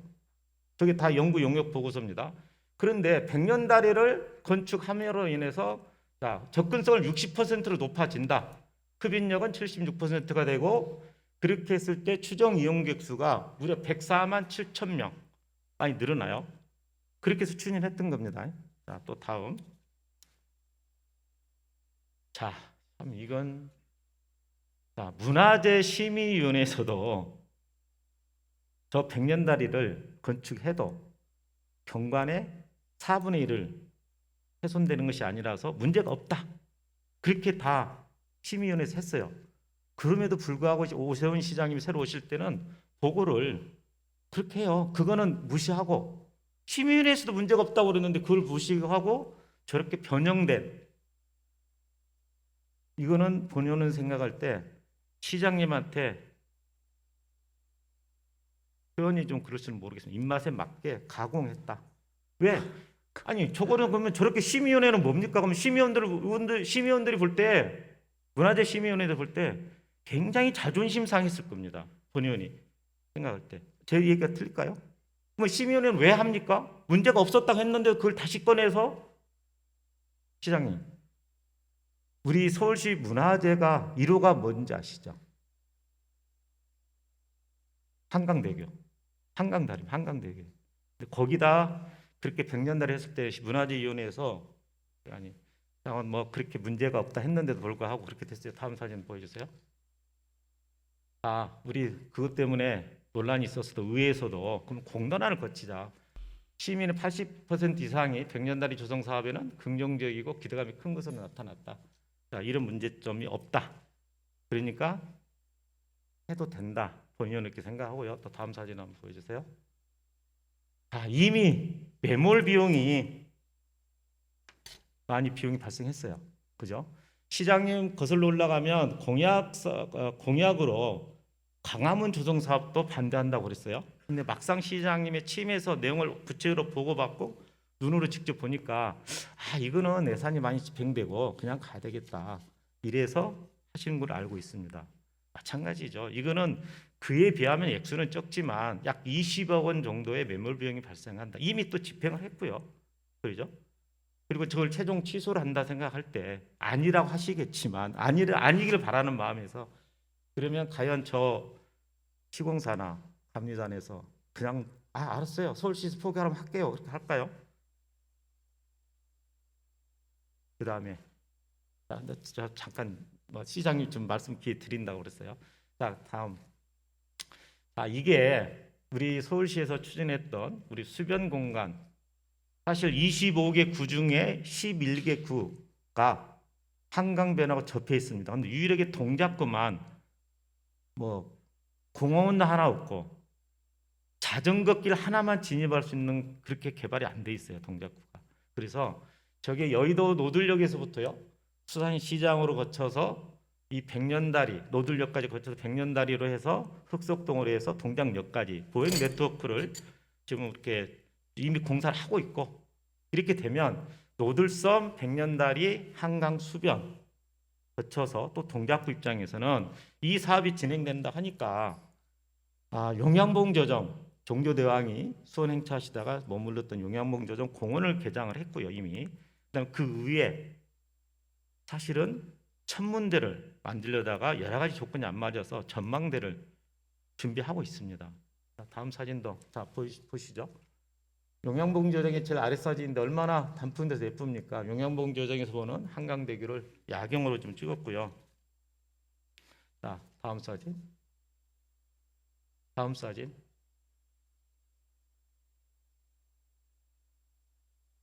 자, 이렇게 사진이 왜 안 넘어가죠? 자, 이렇게 동작구 입장에서 이렇게 준비를 했어요. 백년다리까지. 근데 이게 사업이 중단된다고 가정하면 동작구 입장에서는 반쪽 쌀이 사업밖에 안 되는 거죠. 연계될 수 있는. 그래서 이것은 우리 서울시 입장에서 서울시의 정책이 일관성이 필요하고 신뢰성이 필요하고 또 어떤 게 필요할까요?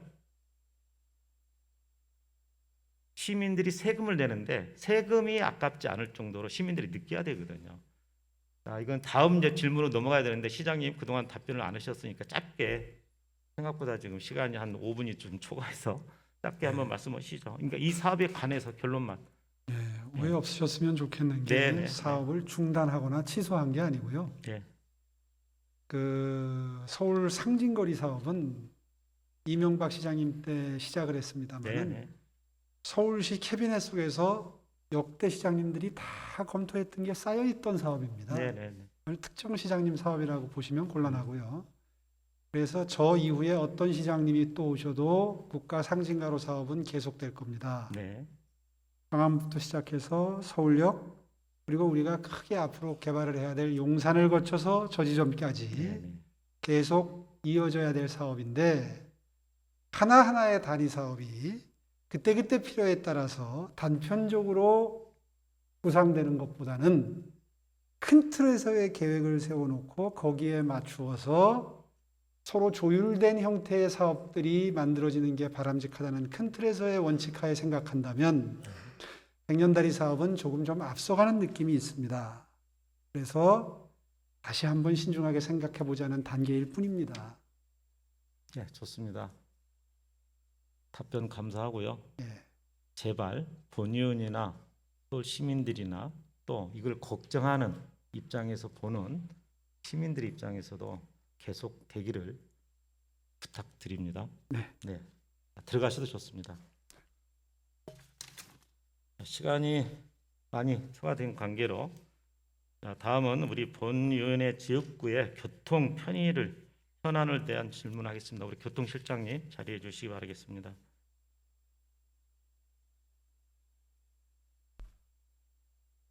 예, 도시교통실장 백호입니다. 네. 우리 사당로라는 길이 있습니다. 이게 네, 알고 이제 있습니다. 숭실대학교에서 총신대로 넘어가는 그 길이 좀 경사가 있는 길이고 네, 실장님도 잘 아실 거라고 보는데 여기에 이 경사길에 롯데캐슬 골든포레가 지어져서 조합으로 지어서 이미 다 준공도 되고 입주도 끝나고 그런 과정이 있어서 본의원의 지역구이기도 하지만 저도 의회로 출근하지 않으면 지역 사무실에 출근할 때 이 길을 다녀봅니다. 그럼에도 4차선 서울 시도인 4차선 앞에 두고도 내려서 숭실대에서 사당동을 가는 내려서는 진입할 수 있는데 아래쪽에서 총신대에서 숭실대 넘어가는 길은 좌회전해서 아파트를 진입 못하고요. 또 아파트에서 총신대 방향으로 우회전도 못해요. 우회전도. 자, 그러면 당연히 아파트에서 상도동 방향, 숭실대 방향으로 좌회전도 안 되거든요. 평면 교차로가 없으니까. 여러 가지 기준이나 권유는 6%, 그러니까 최소한 경사도가 3% 이하 있으면 되고 또 외의 규정으로 6% 이하일 경우에는 평면 교차를 할 수 있다. 이렇게 되어 있어요. 그동안에 이것 때문에 우리 교통실에 담당 과장님들하고도 그다음 우리 안전청과실에 도로계획과장님이라든지 여러분들하고 많은 얘기도 있었고 그렇지만 최종 자 넘겨보십시오. 사진을 보면서 얘기하겠습니다. 다음 사진. 요게 이제 아파트로 진입하고 또 위에는 오른쪽에 지금 흰 차가 보이는 거는 관악구 쪽에서 관악 현대아파트 상현중학교 밑에서 내려와서 여의도로 진입하기 위해서 흑석도로 들어간 입구고 저게 옹벽이 이제 상현중학교인데요. 자, 교행이 안 되는 저런 길에 다니도록 지금 설계가 되어 있어요. 그래서 문제가 다음. 자, 여기는 지금 저기 N쪽에 어르신이 무단횡단해서 4차선 도로를 좀 건너가시고요. 오른쪽에 지금 노란 학원 버스는 지금 사실 여기에서 우회전하면 안 되거든요. 큰 길로 못 나가요. 이 사진은 지금 과거 사진인데 최근에는 이거를 다 뭐라고 합니까? 이게 좀 너무 그러니까 못 갈 수 있도록 다 뭐라고 그러는지 펜스가 아니라 다 쳤어요. 이 지금 화살표 있는 대로 옹벽 밑으로 진입밖에 할 수 없어요. 자, 다음 사진. 자, 시간이 없습니다. 시간들을 위해서 좀 요거는 올 초에 1월 달로 기억하고 있는데 폭설이 내려서 큰 길로 못 나가니까 양식껏 이 옹벽 밑으로 가다가 사고 나왔고 다 이거는 사진은 좀 최대한으로 줄인 건데 다 다음.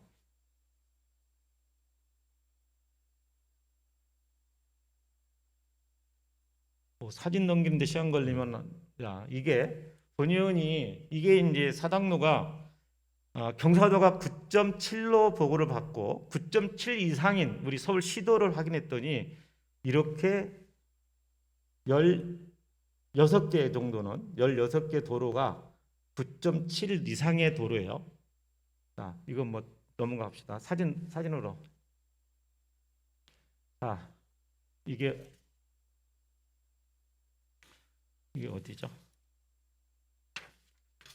이게 관악구 난곡로. 우리 관악구 의원님들 여기 계시면, 제가 관악구 임만규 의원님도 계시네요. 관악구를 예를 들은 것이니까 관악구에 어떤 내용이 없으니까 혹시 오해하지 마시기 바라겠습니다. 비교를 한 거니까. 자, 이거는 관악구 난곡로. 다음 이게 사진 빨리빨리 주세요. 관악구의 관악로, 그 다음에 관악구의 은천로, 관악구의 호암로, 금천구의 금화로. 이런 것은 경사도가 9.7 이상임에도 불구하고 횡단보도가 다 있어요. 아시죠? 예, 알고 예, 있습니다. 그런데도 거기는 횡단보도가 있고 평면교차로가 있는데도 다 가능한데 왜 여기는 안 되냐, 이런 거고. 자, 또 시간을 전략하면서 이거는 이제 차가 쓰려면 횡단보도가 있건 뭐 사람들이 횡단보도를 지나가든 간에 차가 지나가다가 서야 되죠. 정지선이 있고 정지시거라는 게 있습니다. 내가 봤을 때 거리가 차가 가는구나, 그리고 차가 멈춰야 되잖아요. 아니면 사람이 건널 때 정지시거는, 자, 여기가 9.97로 보고, 그 다음 경사도가 왼쪽입니다. 경사도가 9도나 10도일 경우 여기는 시속 50km 제한 속도이기 때문에 50km를 봤을 때, 자, 시거가, 이거는 지금 내리막길이 있을 때 65m가 확보되면 되고요. 그죠? 다음.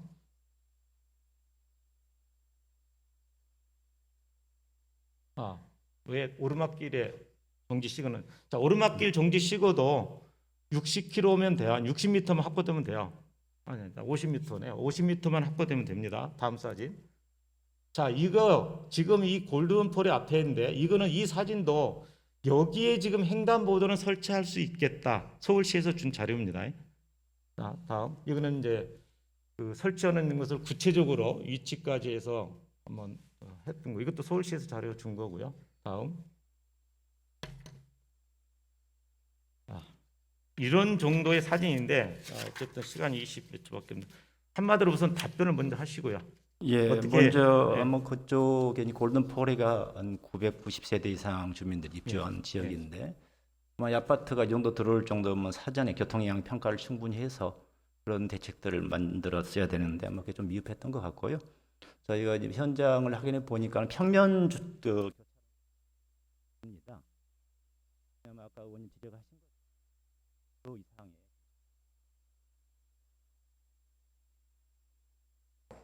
가능합니다. 횡단보도를 설치를 할 건데, 문제는 지금 이수교에서 숭실대 쪽으로 올라오는 과정에서는 보도가 없습니다.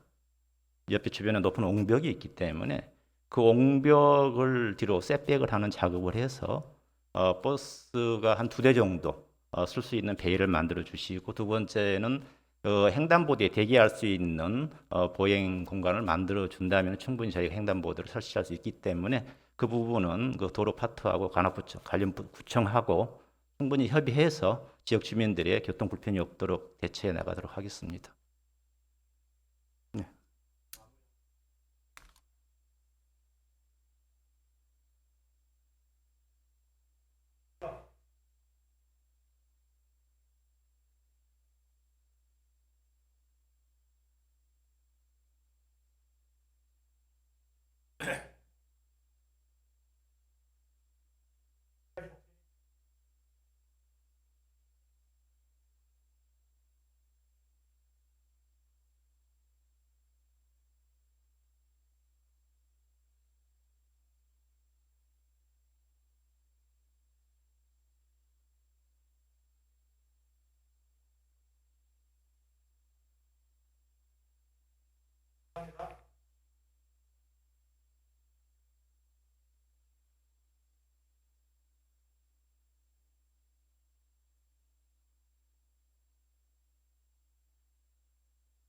삼선의 저력 박기울 의원님 수고하셨습니다.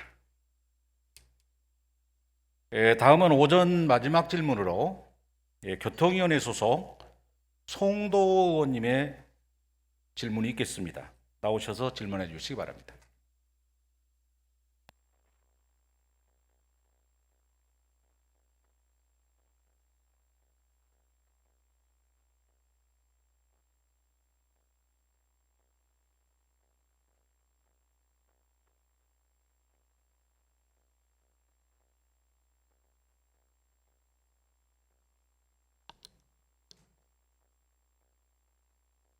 예, 존경하는 천만 서울 시민 여러분, 그리고 김기덕 부의장님과 선배 동료 의원 여러분, 오세훈 시장님과 조희연 교육감을 비롯한 관계 공무원 여러분, 안녕하십니까?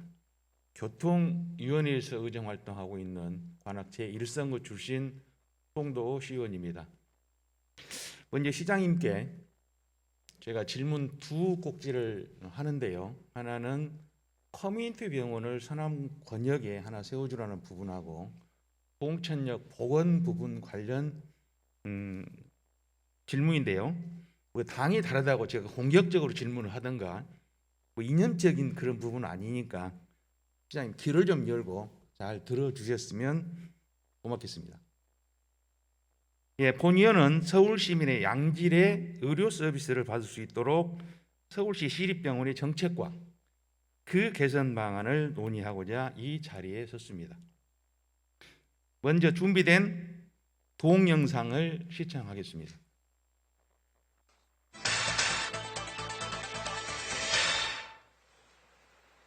재활 난민이란 말 들어보셨습니까? 난민처럼 이 병원 저 병원을 전전하며 재활 치료를 받아야 하는 환자를 뜻합니다. 입원한 지 두세 달만 지나면 보험공단이 입원비를 깎아 지급하는 제도 때문인데요. 세심하고 또 꼼꼼한 정책이 절실해 보입니다. 이충원 의학 전문 기자가 심층 취재했습니다. 밀고, 더 밀고. 물리치료사의 도움을 받아 마비된 팔을 조심스럽게 펴보는 20대 남성. 14살 때 뇌출혈로 쓰러져 사지가 마비됐습니다. 이후 7년간의 재활치료 기간, 옮겨 다닌 병원이 20곳이 넘습니다.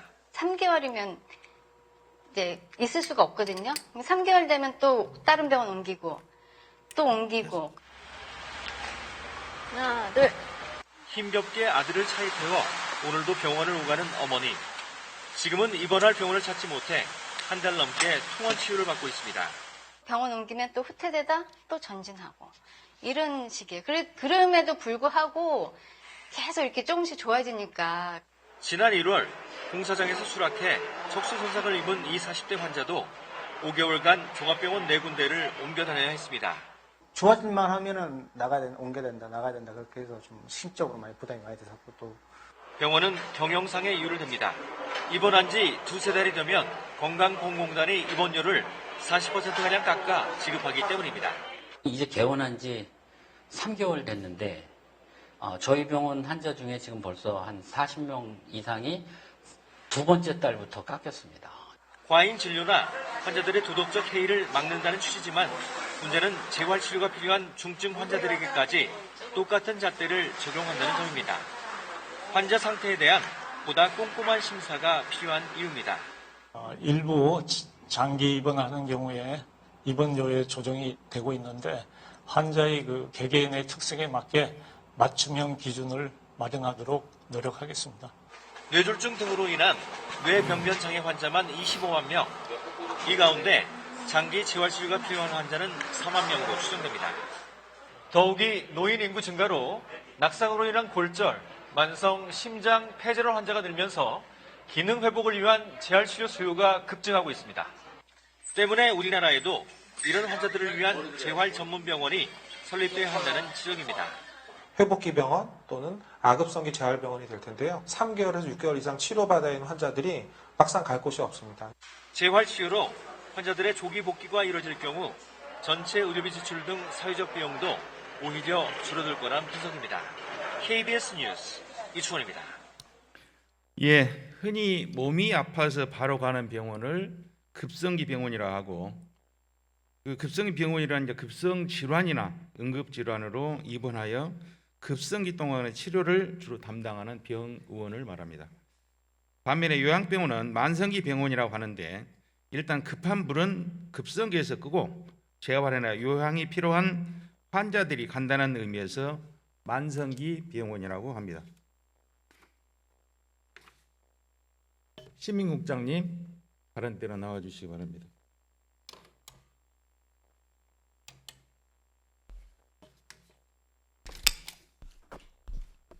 시민건강국장 박유미입니다. 예, 국장님 동영상 잘 보셨습니까? 네, 잘 봤습니다. 예, 급성기 병원은 어떤 병원이라고 생각하십니까? 네, 지금까지 이제 아급성기 병원에 대해서 법률적 개념으로 정리는 되지는 않았지만 위원님께서도 말씀하셨고 동영상에서도 나왔듯이 급성기 의료기관에서 급성 수술이나 치료를 받고 난 다음에 그다음 추가적으로 의료적인 처치가 필요로 한 사람들을 치료하기 위해서 만든 이제 관련되어진 병원인데 다시 말씀드리면은 일상으로 복귀를 할 수 있게 진료를 해주는 병원이라고 말씀드릴 수 있겠습니다. 그 우리 서울시에는 아급성기 병원이 몇 곳이나 있을까요? 예, 지금 솔직히 말씀드려서 아급성기 병원에 대해서 이제 법적 기준이 없기 때문에 통계로는 말씀은 못 드리겠지만 OECD 국가에서 보면은 이런 기능을 가져서 이렇게 회복기 재활을 제공하는 병원이 한 9% 정도 되는데 우리나라하고 서울에는 그것이 거의 없는 상황입니다. 예. 그럼 우리 서울 시립병원에도 아예 없겠네요. 네, 12개 시립병원 중에서 4개는 급성기 병원이고 그 외에는 이제 특화병원으로서 진행을 하고 있고요. 아급성기 병원의 성격을 가지고 있는 병원은 없습니다. 예. 여러 장애 질환이나 노인성 질환 등으로 장기 입원 치료와 재활이 필요함에도 건강보험상 문제로 입퇴원 절차를 반복해야 하는 재활남이 문제가 계속되고 있습니다. 건강보험 규정상 어느 기간까지 장기 입원이 가능합니까? 예, 지금 건강보험 규정에서 보면은 이제 입원 일수를 크게 제한은 해놓진 않지만 말씀하신 것처럼 입원 일수가 길어지면은 삭감을 하는 형태입니다. 그래서 보통은 종합병원은 2주, 그날 일반 병원에 대해서는 3개월, 요양병원은 6개월 정도로 해서 그 이상이 되면은 삭감이 되기 때문에 입원 기간은 그걸로 추정할 수 있겠습니다. 예. 그렇다면 퇴원 후에 가정 치료가 힘든 환자 경우는 또 다시 다른 병원으로 입원해야 되겠네요. 네, 그렇습니다. 예, 국장님 들어가셔도 좋습니다.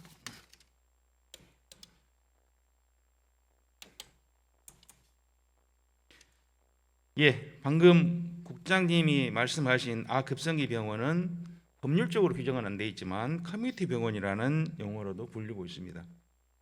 지금부터는 커뮤니티 병원을 통일해서 말씀드리겠습니다.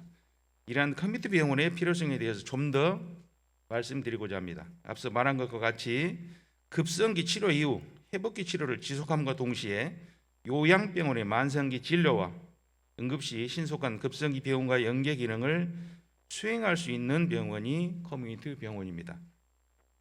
급성기 병원 퇴원 후 가정으로 복귀하는 과정 중에 회복과 재활이 필요하나 적절한 치료를 받지 못하는 장애 환자와 고령 환자 등을 대상으로 합니다. 이 대상 중에 고령의 노인성 질환자가 크게 늘고 있습니다.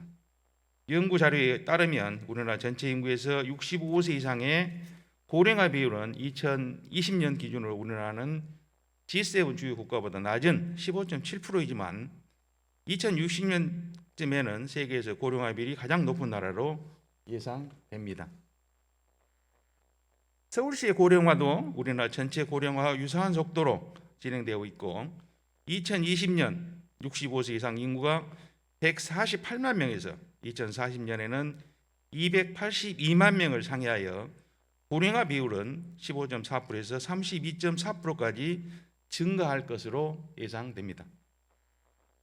이 가운데 서울시의 65세 이상 고령 인구 중 제도적 지원이 필요한 의료급여 수급권자 비율은 부산에 이어 두 번째로 35.8%로 전국 평균 35%와 광해시 평균 32%보다 높아 일반적인 요양시설의 부족은 물론 급성기 치료 이후 의료 공백이 발생할 것으로 추정할 수 있습니다. 서울시의 노령 인구 대비 요양병원 수는 6대 광해시 평균의 30% 수준으로 급성기 치료 이후 가정복귀를 지원할 수 있는 자원 여건이 취약한 상황입니다. 또한 서울시 의료급여 수급권자 수 대비 공공의료기관 병상 수는 전국 평균의 77% 수준이며 의료급여 수급권자 중 65세 이상 인구 규모 기준으로는 33%에 불과하여 제도적 지원이 필요한 고령의 의료급여 수급권자를 위한 공공의료 인프라 확충이 시급한 상황입니다. 아울러 2018년 기준 지속적인 재활 치료가 필요한 장애인은 전국에 30만 명에 이르며 지적 장애 및 자폐장애 등 중증 장애 아동은 7만 명을 상회하여 지역사회 통합 돌봄에 대한 사회적 요구도 급증하는 상황입니다.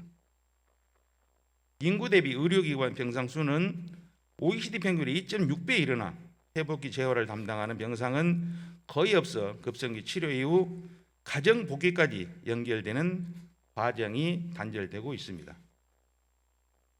특히 사회적 취약계층은 적절한 시기에 재활 치료를 지속적으로 받지 못함에 따라 급성기 의료기관에서 재활 치료를 위해 입퇴원을 반복하며 병원을 떠도는 재활 난민 문제가 앞에서 본 동영상에 나온 것처럼 사회적 이슈로 대두된 바 있습니다. 시장님, 단상으로 좀 나와주시기 바랍니다.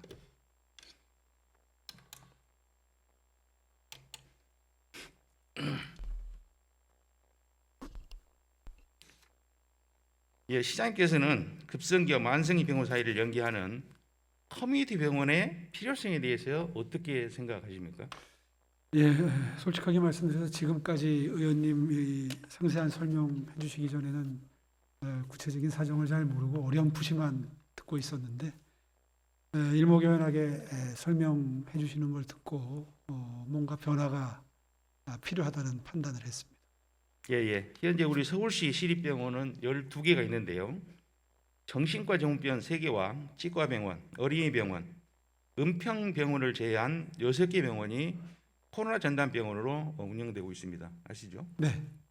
예, 코로나 전담병원 중 서울의료원과 보라매병원만이 일부 일반 진료병상을 운영하고 있는 실정인데 일반 병상 감소로 인해 진료 실적도 당연히 감소하고 있는 상황입니다. 이러한 서울시 공공의료 여건에 대하여 시장님 어떤 생각을 가지고 계십니까? 예, 지금 뭐 조금 특이한 상황이긴 합니다만은 지속적으로 보라매병원을 비롯해서 서울시립병원들이 공공의료를 담당하는 병원으로서의 기능이 좀 더 효율화되고 확대돼야 한다고 생각을 하고요. 지금 말씀하신 저 재활 난민의 경우에는 이번 의원님 지적 이전에도 제가 이 문제점에 대해서 전문가들로부터 조금 들을 기회가 있었습니다. 그래서 지역적으로 조금 서부권에 치우쳐 있긴 합니다만은 모 병원이 재활 전문 병원으로 운영될 수 있도록 해달라는 제안을 최근에 받은 적이 있는데요.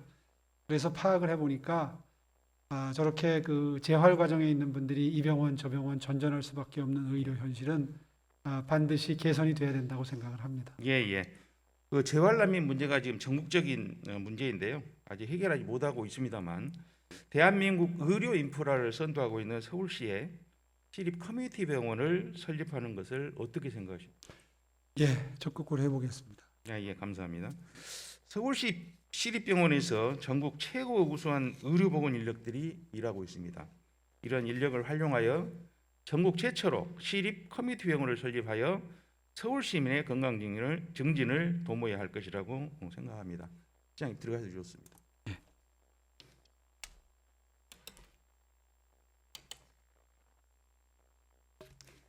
서울시와 함께 아시아의 성장을 주도적으로 이끌고 있는 싱가포르는 전 면적을 3개 권역으로 나눠 각 권역별로 급성기 병원과 커뮤니티 병원이 연계하는 권역별 지역사회 통합 돌봄 클러스터 체계를 운영하고 있습니다. 급성기 병원은 급성기 치료를, 커뮤니티 병원은 회복기 재활 치료로 역할 구분을 명확히 하되 환자 전원을 위한 교류는 긴밀하게 유지하는 구조로 운영 중입니다. 또한 지역사회 통합 돌봄 클러스터 체계는 가정 방문과 재가 지원 등 유관 서비스와 연계로 확장되어 보건소와 복지센터 등과 공조하는 통합 서비스를 제공하고 있습니다. 이와 같은 사례를 토대로 커뮤니티 병원 설립 시범 사업안을 제안하겠습니다. 서울시를 4개 권역으로 구분하여 권역별로 급성기 종합병원을 중심으로 커뮤니티 병원과 공조 체계를 구성하고 초기에는 특정 권역을 중심으로 시범 사업을 수행함으로써 급성기 병원과 요양병원의 가교 고시를 하는 등의 방식으로 추진하되 정책의 지속적 운영을 위해서는 공공병원인 시립병원을 대상으로 추진하는 것이 바람직할 것으로 보입니다. 제 지역구인 관악구에 있는 서남권에는 지역사회 통합 돌봄 수요 중 기초생활수급자의 31%, 중증 장애인의 43%가 분포하여 확산 가능한 시범 사업의 대표성이 인정된다고 할 수 있습니다. 이곳에 시립 커뮤니티 병원을 설립하여 시립 보람의 병원을 중심으로 한 급성기 병원과의 운영 시스템 공유를 통해 의료 전달 체계의 완결성을 높이고 중복 투자를 최소화하고 효율적인 자원 활용을 통해 예산 효율을 높일 수 있습니다. 코로나19 같은 대규모 감염병 발생 시에는 감염병 전담 요양병원의 역할도 수행할 수 있습니다. 서남권 내 지역사회 통합 돌봄 수요를 충족하기 위해서는 최소 600병상 이상의 병원 건립이 필요할 것으로 추정됩니다. 응급 상황 시 환자들을 신속하게 대처하고 인적, 물적 자원의 공유를 쉽게 연결하기 위해서는 보람의 병원과 근거리에 위치해야 하는 점을 고려하여 신규 부지 확보나 인근 복지시설을 재건축하여 병원을 설립하는 방안이 필요해 보입니다. 이를 위해서는 신속한 서울시 방침 수립과 관련 예산 지원이 필수적이고 서울시의 적극적인 정책 실현 의지가 중요하다고 생각합니다. 기존의 요양병원은 만성기 환자 대상으로 단순 요양 기능과 유지기 재활 치료를 제공하는 반면에 관악구에 설립될 시립 커뮤니티 병원은 아급성기 환자를 대상으로 회복기 재활 치료를 제공하고 또한 급성기 종합병원인 시립 보람의 병원의 의료진이 전문적인 집중 재활 치료를 제공하여 장애 및 후유증을 최소화하여 조기에 일상생활로 복귀를 가능하게 할 수 있을 것으로 생각됩니다. 현재 민간 재활병원이 회복기 재활 치료 기능을 일부 제공하지만 지역 보건의료 체계와의 연계 기능이 없는 반면 시립 커뮤니티 병원은 공공병원인 시립 보람의 병원의 지역사회 네트워크를 활용하여 보건, 의료, 복지 연계 사업을 수행하고 재가복귀 통합지원센터 운영을 통해 재가복귀를 위한 교육 및 지원 등 사후관리 기능을 함께 수행하는 공적 기능을 충실히 수행할 수 있습니다. 병원 설립에는 오랜 시간과 많은 자원이 소요됩니다. 코로나19와 같은 예측하기 어려운 대규모 감염병 사태와 같이 시민의 건강과 생명을 지키는 것은 서울시 정책 결정에 있어서 가장 최우선의 중요 과제가 되어야 할 것입니다. 관악구민을 비롯한 서울 시민의 건강과 생명을 지킬 수 있는 대한민국 최고 의료 서비스를 제공할 수 있도록 오세훈 시장님을 비롯한 정책 담당자의 신속하고도 현명한 결정을 요청드리겠습니다.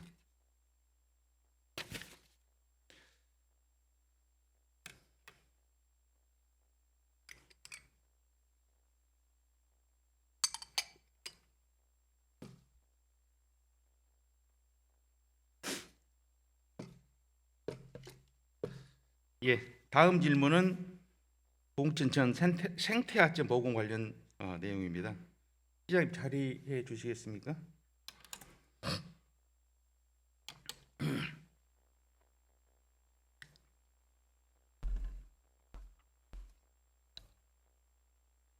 시장님께서는 지난 4.7 보궐선거에서 균형발전 서울을 핵심 공약으로 천명하고 지난 9월에는 서울비전 2030 발표를 통해 주변 중심의 도시공간 구조개편을 추진하겠다고 약속하신 적 있으시죠? 본 의원은 시장님의 핵심 공약이자 서울 균형 발전에 크게 이바지할 서울 서남권의 봉천천 복원 사업에 대하여 시정 질문을 하고자 합니다. 먼저 준비된 화면을 좀 봐주시기 바라겠습니다.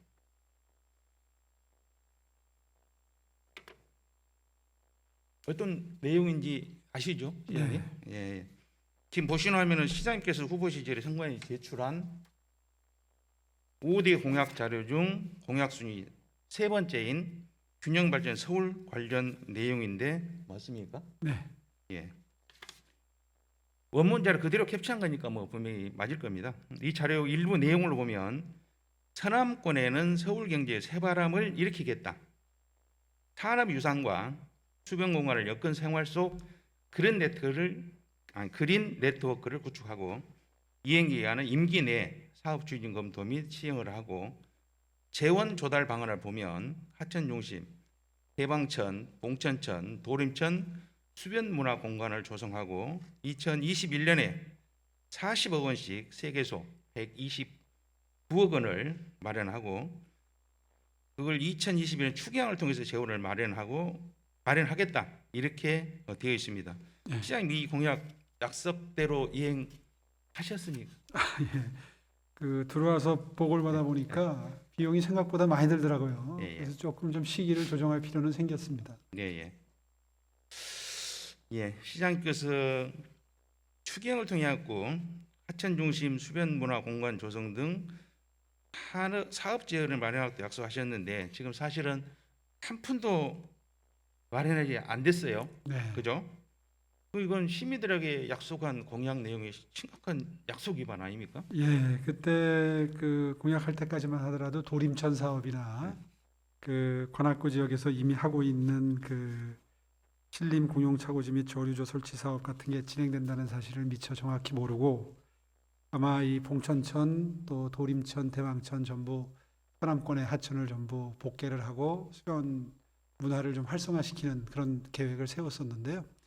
들어와서 종합적으로 보고를 받아 보니까 도림천 복원 사업이 24년 말에 완료 예정이고 이게 지금 예산이 한 330억 정도 투입되고 있고 또 신림 공용 차고지 및 조류조 설치 사업이 한 685억이 들어서 23년에 준공 예정이 있습니다. 공약을 하긴 했지만 전체 서울시내 25개 자치구 균형도 좀 맞춰야 하는데 근데 시장님 네. 우리 저 서남권 부분이 특히나 관악 부분이 굉장히 낙후되신지는 아시죠? 그렇습니다. 그래서 아마 그 경전철 부분들이 많이 들어가지고 지금 그런 예산들을 좀 투입해 줘야만이 경쟁력이 좀 맞습니다. 그래서 아마 그 동안에 조금 예산들을 투입해서 했는데 지금 그 부분을 경쟁력을 맞추기 위해서 투입했던 부분을 지금 계속 많이 하고 있으니까 이 부분은 차후로 미뤄야 되겠다. 그렇게 하시면 안 돼요. 많이 밀지는 않겠고요. 네. 봉천천 복원을 위해서 지금 한 3천억 정도가 예상이 된다는 보고를 받았는데 좀 크지 않습니까? 액수가? 아니요, 그래서 2천억 정도 되는데요. 그 부분은 그렇게 한 해에 그렇게 투입되는 게 아니고요. 개발 시작하면 한 10년 가까이 걸리지 않겠습니까? 네. 그런 부분이기 때문에 그 시장이 의지만 있으면 할 수 있는 부분입니다. 예, 최대한 서두르겠습니다. 예. 이 자료는 이제 자료 또 하나 있는데요. 서울비전 2030 자료 하나 보세요. 예. 이 자료는 서울비전 2030 중 일부를 발췌한 것입니다. 시장님이 서울비전 2030은 어떤 과정을 통해 수립되었고 어떤 내용을 담고 있는지 간단히 말씀해 주시겠습니까? 예, 지난 5년 동안에 10년 전에 5년 동안의 시정 운영 기간 동안에는 주로 한강을 생활 변화의 어떤 진원지로 삼겠다. 한강을 문화예술의 어떤 중심적인 공간으로 만들어서 서울 시민들의 삶의 질을 높이겠다 이런 계획을 세웠었다면 이제 앞으로 펼쳐질 수변문화 공간 개선은 지천을 중심으로 해서 25개 자치구 구석구석에 들어가 있는 실개천까지를 포함해서 그 수변 공간들을 시민들의 어떤 삶의 중심 공간으로 만들겠다. 이런 계획이 골자입니다. 예. 아니 옳은 생각이십니다. 그건. 지금 2030 계획은 우리 시장의 최상의 종합 계획이죠. 거기 과정에 협력 과정을 통해 수립한 서울시장의 청산이라고 말할 수 있는데요. 그 지천 르네상스는 25개 자치 어디에나 흐르고 있는 이제 실개천, 소하천을 중심으로 공간 구조를 재편하고 수변 감성을 느끼면서 문화, 경제, 일상, 휴식 등 다양한 시민들의 야외 활동이 가능하도록 시민들의 생활 공간을 바꿔 나가겠다. 이렇게 되어 있습니다. 네. 맞죠? 그러니까 서울비전 2030의 20개 핵심 과제 중에 하나죠. 네. 예. 그리고 서울비전 2030과 서울시 보도 자료를 보면 20개 핵심 과제를 우선적으로 추진해서 시민에게 체감되는 효과를 극대화할 계획이라고 되어 있습니다. 네. 맞죠? 예. 근데 시장님, 내년도 예산을 보니까요. 봉천천을 비해서 녹번천, 성북천, 성내천 이 부분들은 보건순위가 굉장히 상위권에 있는 부분이에요. 강북 2개, 강남 2개 이렇게 해가지고. 네. 근데 예산이 전혀 반영이 되지 않았습니다. 이 부분은 시장님의 핵심 공약과도 또 서울비전 2030과도 상당히 따로 옷밥이에요. 이런 사실은 알고 있습니까? 예, 사실 뭐 지금 서울시 예산 사정이 굉장히 빠듯합니다. 그래서 하고 싶은 일은 많고 네. 해야 될 일은 많고 지금 서울시 빚이 18조 9천억입니다. 내년이 되면 아마 행안부 기준으로 그 매번 빚을 낼 때마다 허가를 받아야 되는 수준까지 와 있거든요. 그러다 보니까 지금 최대한 긴축할 곳은 긴축하고 이런 과정을 통해서 뭐 전입시장 지우기다 이런 오해도 많이 받고 있는데요. 아마 그런 차원에서 지금 우선순위를 조금 조정하고 있나 봅니다. 예. 저는 뭐 그거 가지고 따지자 그런 부분이 아니고 예. 이 부분이 끝나면서 또 초대 출시 설계하고 모두 계획하고 하는데 돈 얼마 들어가겠습니까? 차츰차츰 넣으면 되는 부분인데요. 한 번에 2천원 넘게 들어간다면 굉장히 부담스럽고 어디를 띄어서 어떻게 가져오겠습니까? 근데 그런 부분이 아니고 좀 조정하면 되는 부분이기 때문에 말씀드리는 거고요.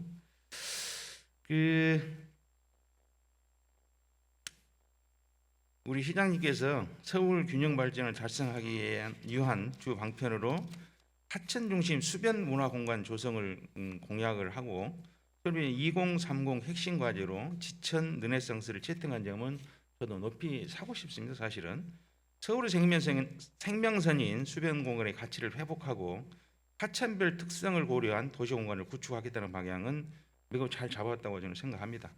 그러나 그런 것의 문제가 이제 속도하고 실천이죠.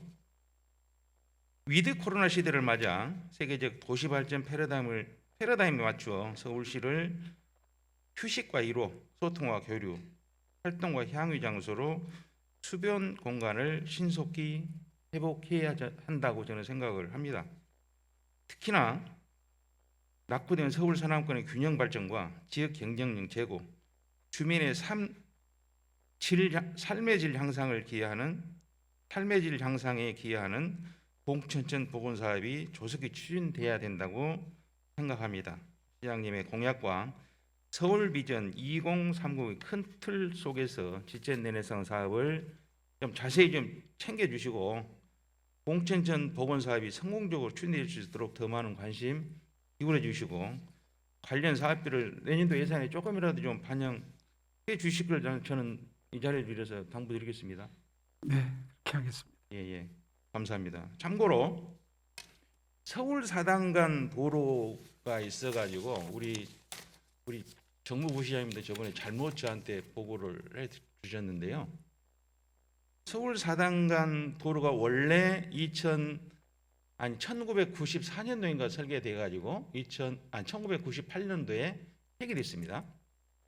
그래가지고 2011년도에 민간 사업자가 다시 그 부분을 사업안을 냈는데 지금 3.12km 정도로 여기 나와 있습니다. 원래 3.12km 정도로 하기로 했는데 민원이 계속 발생해서 그러니까 사당동 쪽에서 처음에 민원하신 분들이 여기서 하면 안 돼.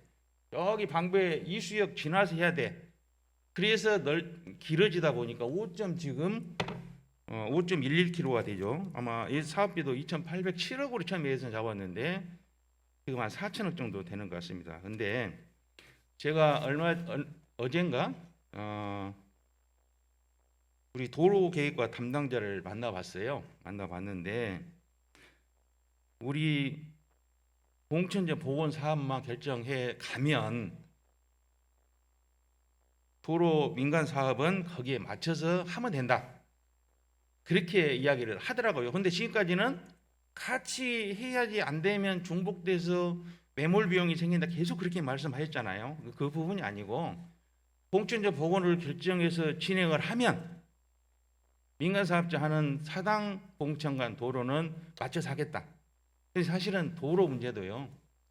지금 강남 순환 고속도로가 생기고 우리 관악에 신봉 터널이 뚫리고 그러면 사실 그거 누구를 위한 도로를 뚫는지는 잘 모르겠습니다.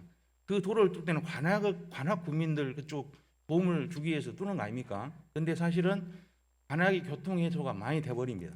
복원해도. 네, 그런 부분 잘 한번 염두에 두시고, 시장님이 아까 말씀 답변 주셨는데 내년에 조금이라도 예산 세워서 우리 봉천 좀 복원할 수 있도록 그렇게 좀 해주시길 바라겠습니다. 네, 잘 알겠습니다. 예, 고맙습니다. 시장님 수고하셨습니다.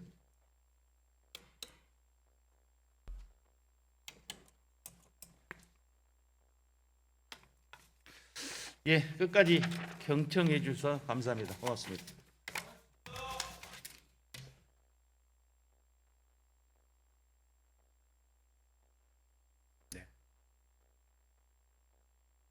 성도 의원님 수고하셨습니다. 오전 회의를 마치기 전에 의원 여러분께 안내 말씀 올리겠습니다. 이 안건 처리 후 세 분의 의원님의 질문으로 이제 점심시간이 좀 늦어졌네요. 아울러 오후에는 6분 의원님의 질문이 예정되어 있습니다. 의원님 여러분께서는 오후 2시 정시에 회의가 속개될 수 있도록 적극 협조해 줄 것을 당부 말씀드립니다. 그러면 이상으로 오전 질문을 마치고 정회한 후 오후 2시에 회의를 속개하도록 하겠습니다. 정회를 선포합니다.